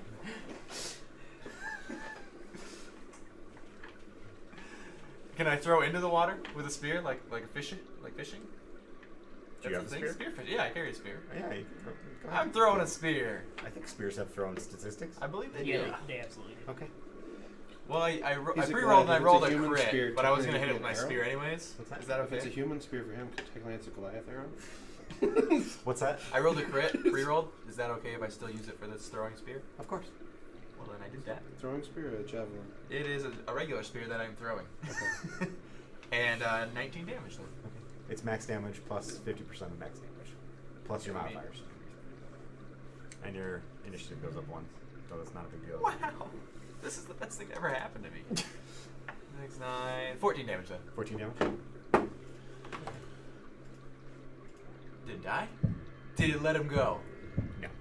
Neither of those things happened. Did I get it in the butt? Oh, that's good. That's a good hit. It was a good hit. I mean, it's pretty beat up and bloodied and scorched. It's not happy. Can sewer dragons... Action surge, other spear on my back. Are sewer dragons amphibious? Yes. It It can hold its breath. Well, What? it can hold its breath for 30 minutes, and it has a swim speed. Okay. If that, I don't know if there's an amphibious trait anymore. Cassie's, how are Well, you? I was just... I'm pretty beat up, but at this point, it's like I don't think I'm gonna be able to escape, so I'm gonna try to kill it. Kill to it? escape. Okay. So Once that's he dies, he'll float to the top. Don't worry. Yeah, my corpse will float. Okay. Dead So bodies a float. 20 hits, correct? Yes, 20 hits. Unless he dismembers me. I'm gonna try to stop Six. it. 8 more damage, please. Alright, 8 more damage. You guys can hear lots of bubbles as it roars, and it's very loud for Cassius. Like, it keeps him clamped. It's like, oh. This is terrible. Really lucky. Wait a this minute, was water's that a clear. disadvantage on dexterity checks or dexterity That was attacks? poop water? What's that? Done. Was that a Saving disadvantage? throws. Just be throwing And spears all in the attacks. poop. And all attacks. Okay. You owe me 2 spears. Huh? Done. That's all I can do. Uriel. What? What about Domino? Wait. Domino. Yes, Domino. Hello, friend. So Domino runs up to the edge and kind of mutters, "Sorry, Cassius," and launches a fireball down at the dragon Another one. Underwater. underwater. Do you? Does it explode on impact of the if water? your I don't rolls like work that. any different, I don't know, but I'm going to give everyone resistance to the fire damage from it, just because the water's neutralizing so much of it. I'm good with that. Okay. Steam, though. Did he text you to say he's fireballing you? And that's No, why he you- asked me how you're doing with health. Oh. Well, a giant croc has its teeth sunk into me, so pretty good. 21 fire damage, Okay. base fire damage. Assuming the spell goes off without a hitch. Oh yeah, I should check that. Can you make armor out of sewer dragons? But you have resistance to it, Do you want to make your saving throw? So- Yeah. And you have resistance to the damage. Yep. so that's only so if you save, that's only 5 damage. Yeah. It's dex. So You have disadvantage because you're grappled, I Yep. believe. Wow. As great as that is. Grapple the sewer dragon back. DC's 19. Have you? Yeah, I failed. Yeah, I have him. No, he has Take you. 10 fire damage. What about the Okay. croc? He took 5. Oh, fuck. That didn't work as planned! It backfired! And everything worked fine. Okay. Uriel, get over here and throw some stuff at I me. really enjoy rolling on the I stud need to sheet. throw. I get so excited when it's bad or good. Same here. You don't have anything to throw? I really like it. Dagger? No, daggers wouldn't fly down there. Would they? Daggers fly down Thrown there? weapons. Does Are there any anything rules for fly shooting in the underwater? water, like with bows and stuff? I'll look. I know Jacob, that to does shoot anything fly underwater, you underwater? need a thrown weapon like a javelin or a Yeah, trident. because like javelins and stuff work fine, but No. like I'm wondering about arrows and Knives, stuff. more like. What are you doing? Waiting for the knowledge to be. Waiting for that knowledge. Waiting for that knowledge to be shared. Make a bomb. you have any fireworks? Dynamite. Staff. I didn't buy dynamite. I bought caltrops. but no Birds. We dynamite. could burn Do you birds. There's no official We rules. go back upriver. Okay. Collect a bunch of manure. What do you think, Clint? Do you think he has to aim slightly above the thing he's shooting at? I think I'll Question: figure out. How visible is the creature, though? You because in the circle Ah, of torchlight. Melee weapon. Melee weapons, the attack rolls have disadvantage unless either the creature has a swim speed, or the weapon is a dagger, javelin, short sword, spear, or trident. For ranged weapons, attack rolls automatically miss beyond range, and they suffer disadvantage within base range unless the weapon is a crossbow, net, or thrown like a javelin. So you're fine. Oh. And I should have had disadvantage. In where your torchlight is casting bright illumination, you can see. I meant for him, like, What? because you were trying to figure out the shooting into water. I was thinking if it's hard to see it in the water, then there's partial cover and cover rules that would apply, like 3/4 cover, full cover. So that's why I was asking. No, that thing's crystal clear in that water. I meant because of the light level. No. Oh, okay. It could be 24 crystal hit. clear, but I mean, you What? can always see so 24 far hit. down. That hits. 6 damage. Action surge. I'm sorry. Say that one more time. I was 6 damage. Sorry, Thank you, Andrew. I meant for cover, like if the thing's so far down, it's out of torchlight after a certain point. Mm-hmm. So then like cover starts coming into it. You know, It's that would just- be another way to. It's not cover. It's just illumination. Yeah. You guys would have disadvantage on attacks. How's this dragon looking? It's hard to tell because it just swims another 50 feet down. On its turn? Yeah. Unless we kill it, surge! Did you want to surge? Okay, you can surge. It doesn't do ranged weapons. 22, That hits. Magic missile. then 8 damage. Go. 8 You'll hit damage. it for sure. That's how it works. So Do we still have? it's still alive. Do we still have Canathar? Oh, you're going after it. Because you rolled a 1, you bastard! You killed him. They said it You swims. killed him. It's not my fault. It's the name of the game. Yeah. When does drowning start to take effect? I got like Drowning is 30 good. more turns. We're good. So the Unless dragon he punctures spews a a wall. lot of acid at you. We're not gonna worry about drowning. Never mind. Because you're grappled in its mouth, you automatically fail your dexterity saving throw. Okay. Makes So sense. there's that. I think that's fair.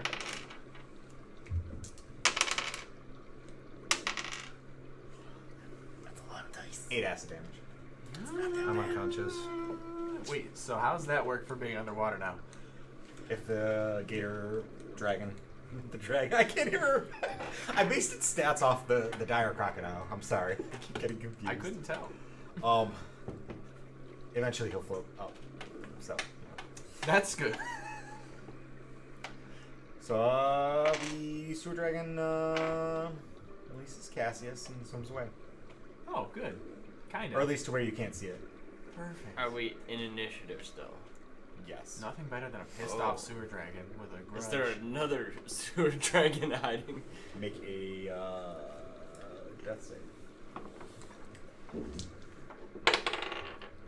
Crit. He's up! You're floating up and all of a sudden you're like. I hope he doesn't go. Can I see that dragon from where I'm at? He crests up out of the water. Immediately goes down. Well, am I still underwater or am I? This is several seconds later. Oh. The sewer dragon has swam somewhere in this large cistern. You floated up, and then you woke up. Okay. Come back to shore. Cassius is alive. He's alive. You have 1 hit point, right? Yeah. Okay. I go to the edge and I help him up really quickly. Now, do you play it off as you totally just like killed a dragon underwater and all? Oh, he's It's gone. alive. He's No, I don't. That's not For his way. future reference, would this work He's gonna be like, to drop Cassius in that scenario? get back. So, get back to shore, I guess.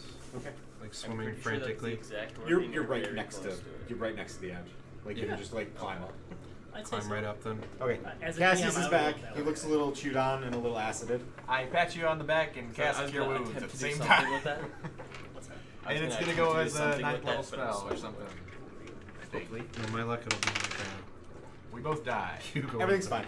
Everything's perfect. All right. Hunky dory. Honky dory. Just keep swimming. So the sewer dragon doesn't hop up. Doesn't? You only get 6. It's Canathar's Sorry. turn. Anything you want to do, Canathar? Throw Cassie as a rope.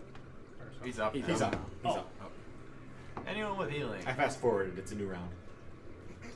Like, he's up on. Yep, he's up. The and, shore? and he's been healed. We're out initiative. Fuck it. I was gonna say, if we're in initiative, I think everyone should take their turn to move away from the water. Yeah, we're Yes. out of. We're out I of was gonna say, if initiative. we're in initiative, he's gonna I hold the crouch. still want He's to move gonna away from the water. Hop him. I want to go investigate the half-eaten corpse. Okay. It's got 6 studs on it. Oh, It's weird. Conveniently not eaten. Can't digest studs. Serious. I guess. Well, I'll start plucking them out. Okay. You also find 12 gold. I'm not poor anymore. I immediately hand it to Canathar. I owe Canathar 91 gold. Well, not now. Now you owe me. is 79. that the other guy's gold though? That's a good question. He didn't have anything on him besides these studs. Yeah. And just like Gezert Ben-Hun said, you find 6 studs. One's a warding spell, one's a dimensional space spell, one's a big giant magical fist spell. The other's that eye bite smell, because I can't fucking remember what it does. The other regenerates and the other is feeble mind. We did it. Oh did it. yeah, we did it. And now somewhere on our way back, Let's get there's the gonna fuck be out a of these super sewers. angry sewer dragon. Alright. Several hours later, I read you the come attack. back out of the alley. Yep. Not dead. Gezert Ben-Hun's guards are gone. We don't check the body, the corpse pile for any studs. Do you want to? Kind of. Okay. Yeah, we can. I like that idea. I'm not above sifting through bodies. Or anything in general. You find a bunch of snake bones, a lot of rotting garbage, and some partially chewed on, digested corpses. If I Could were have to been sell better. all those things. I'm glad we took the time to do that. Me too. Well, you never know. So, you guys Like Scout head back right up to there. the surface. You're in the alley. The sun is the sun fell hours ago. Yeah, I would assume so. The gunmetal colored moon's hanging up in the sky. Gezeret's guards have wandered away. Now what? You gonna meet up with them? Yeah, let's go to Gezrit's. Oh, yeah. I'm worried about her. Probably immediately. You wander over to Gezret Ben-Hun's business offices and find them lit up. They're still being guarded. Your gut instincts say the guards are surprised to see you alive. But you can't tell whether that's because you were gone so long or because Gezret was They hoping you would do. end up dead in the sewers. It's hard to say. The thug in the butler uniform wanders out and escorts you up to meet with Gezret. He's sitting at his desk going over some paperwork. He looks up at your arrival. Says, sent Herbert back to the Pouncing Palomino a few hours ago. I gave him the chalice too. It was good for the cash. As long as you guys hand it over. And hand over the studs. Donald Okay. throws him a little bag full of the studs. Okay. Wait, he was good for the cash. What do you mean he was good for the cash? I say this not to him. I say this to the DM. What do you mean he said he was good for the cash? Or we're good? Do we just look and he points to the chest like he was good for the cash? Yeah, that's what I'm saying. No, Okay. he had done research on Herbert and found out that Herbert has a shit ton of money. Okay. So, even if he didn't get paid right at that moment, he knew Herbert had the money, and if he applied Okay. sufficient force, he could get it from him. Okay. So, he takes the studs out, he puts a thumb on each of the black surface of each of them. Just verifying that they're what they should be. You guys find the cash? What cash? The cash that Tonk stole? I mean, not really. Was it a? He had said he a made lot? off with several thousand gold. There He had was a not handful several of gold thousand pieces gold. on him. That's about it. No big deal. Got the studs. That's the important part. Should we give him our money? Yeah, I think we give him the money that we have. All of his So, money. ooh, no. I want to make sure Herbert is safe with the chalice. Right now, Dude. Yeah. Does he have any way? Does this guy have any magical way of like Scrying. I mean, come on. Yeah. He's back at the He could Palomino. scry him. Does he have a does he have a scrying spell that he could just verify because Domino's being He's worried You about know his what, friend. Canthar? He's just being being a a little- worried soul. just being a little yeah. Fine. How's this, Gezrit? Half cash now. Half once. I know for a fact that Herbert's okay. Or you could just send one of his dudes with us to the Palomino. You can have all the cash at the Palomino. I'm okay with that too. Anybody you trust with? I'm fine. He with hollers out a window, out the door, just like hey, makes a lot of loud noises and yells for a bunch of people. So 10 guys follow you back to the pouncing Palomino, if you're cool with that. Totally cool with that. You wander back to the Palomino, and with your extra members, it's pretty uneventful. You see several of those snatcher guys walking the city streets, but they don't get any trouble because there are 16 of you in this large party. Yep. Plus, you guys are a little bloody and a little smelly from the sewers. Place is still lit up in the common room. The guards recognize you. They let you into the walled enclosure. You find Kandara's cousins chilling in the common room, and they've got their bows and their knives close at hand. They look relieved when they see you come in. They let you know that Kandara, Metrus, and Herbert are all upstairs in Herbert's room looking at the chalice. Did he just Alright. walk back with the chalice? Domino flicks his coin knows? pouch or his money bag to one of the guards. Okay. You know, Follow suit. Yeah, whatever. Alright, they get money and whatever, I and they went leave. before we knew everybody was alive. So you wander upstairs, and you find the rest of your party where the cousins said they'd be. Metrus and Kandara are seated on the edge of Herbert's bed, and he's seated in a chair. Between them, sitting on a stool in the center of the floor of the room, is a lumpy and misshapen chalice of balance, all tarnished and goofy looking. Kandara and Herbert look immensely relieved when you guys walk in, and Metrus gives you guys a nice. Nice. Glad to see it. Aw, puppy. Herbert and Good job, Kandara guys. start talking immediately, kind of running over each other in a mess of hurried words about how worried they were, how glad they are you returned, how they didn't know what to do, and Herbert wants to test the chalice immediately. Kandara wants to wait for you guys, and Metrus wants to wait till you're all in a more secure location. In the middle of talking, Herbert leaps up from a chair, rummages in the backpack, and produces a pile of 200 platinum coins valued at 2,000 gold, and he hands that to your group. Then he kind of sits back down and just like stares at the chalice. Herbert then says, "Well, we've recovered the artifact. This, of course, means we should proceed to the next one." Which one were we going after? We're going to go after the spear. Pillars of Iron. Okay. Um, Pillars of I Iron. think it would be a good time to test it, and as I currently have fewer hit points, I think Herbert should drink out of and it. this is supposed to be a... I'm Yeah, okay. we kind of need Herbert. Like, honestly, if one of us dies, yeah. Yeah. Like, no offense, like, we'll get to roll a new character. If Herbert dies, we have to find a new archaeologist. I mean, Or try to decipher his notebooks. Yeah, Yeah. I don't really want to. Maybe he wants to What try do you it. do? I'll drink from it. Actually, do you want to stop now? Yeah, sure. We can You gotta- Can figure you out. drink from We it do it first? in Yeah, we can Do it RP in that Discord. in session. do it in Or Discord. Discord. All right. For recovering the chalice of balance and not ending up as slaves in Millen, you all gain a level, Sweet. and you let the sewer dragon survive. Yeah. Which sucks.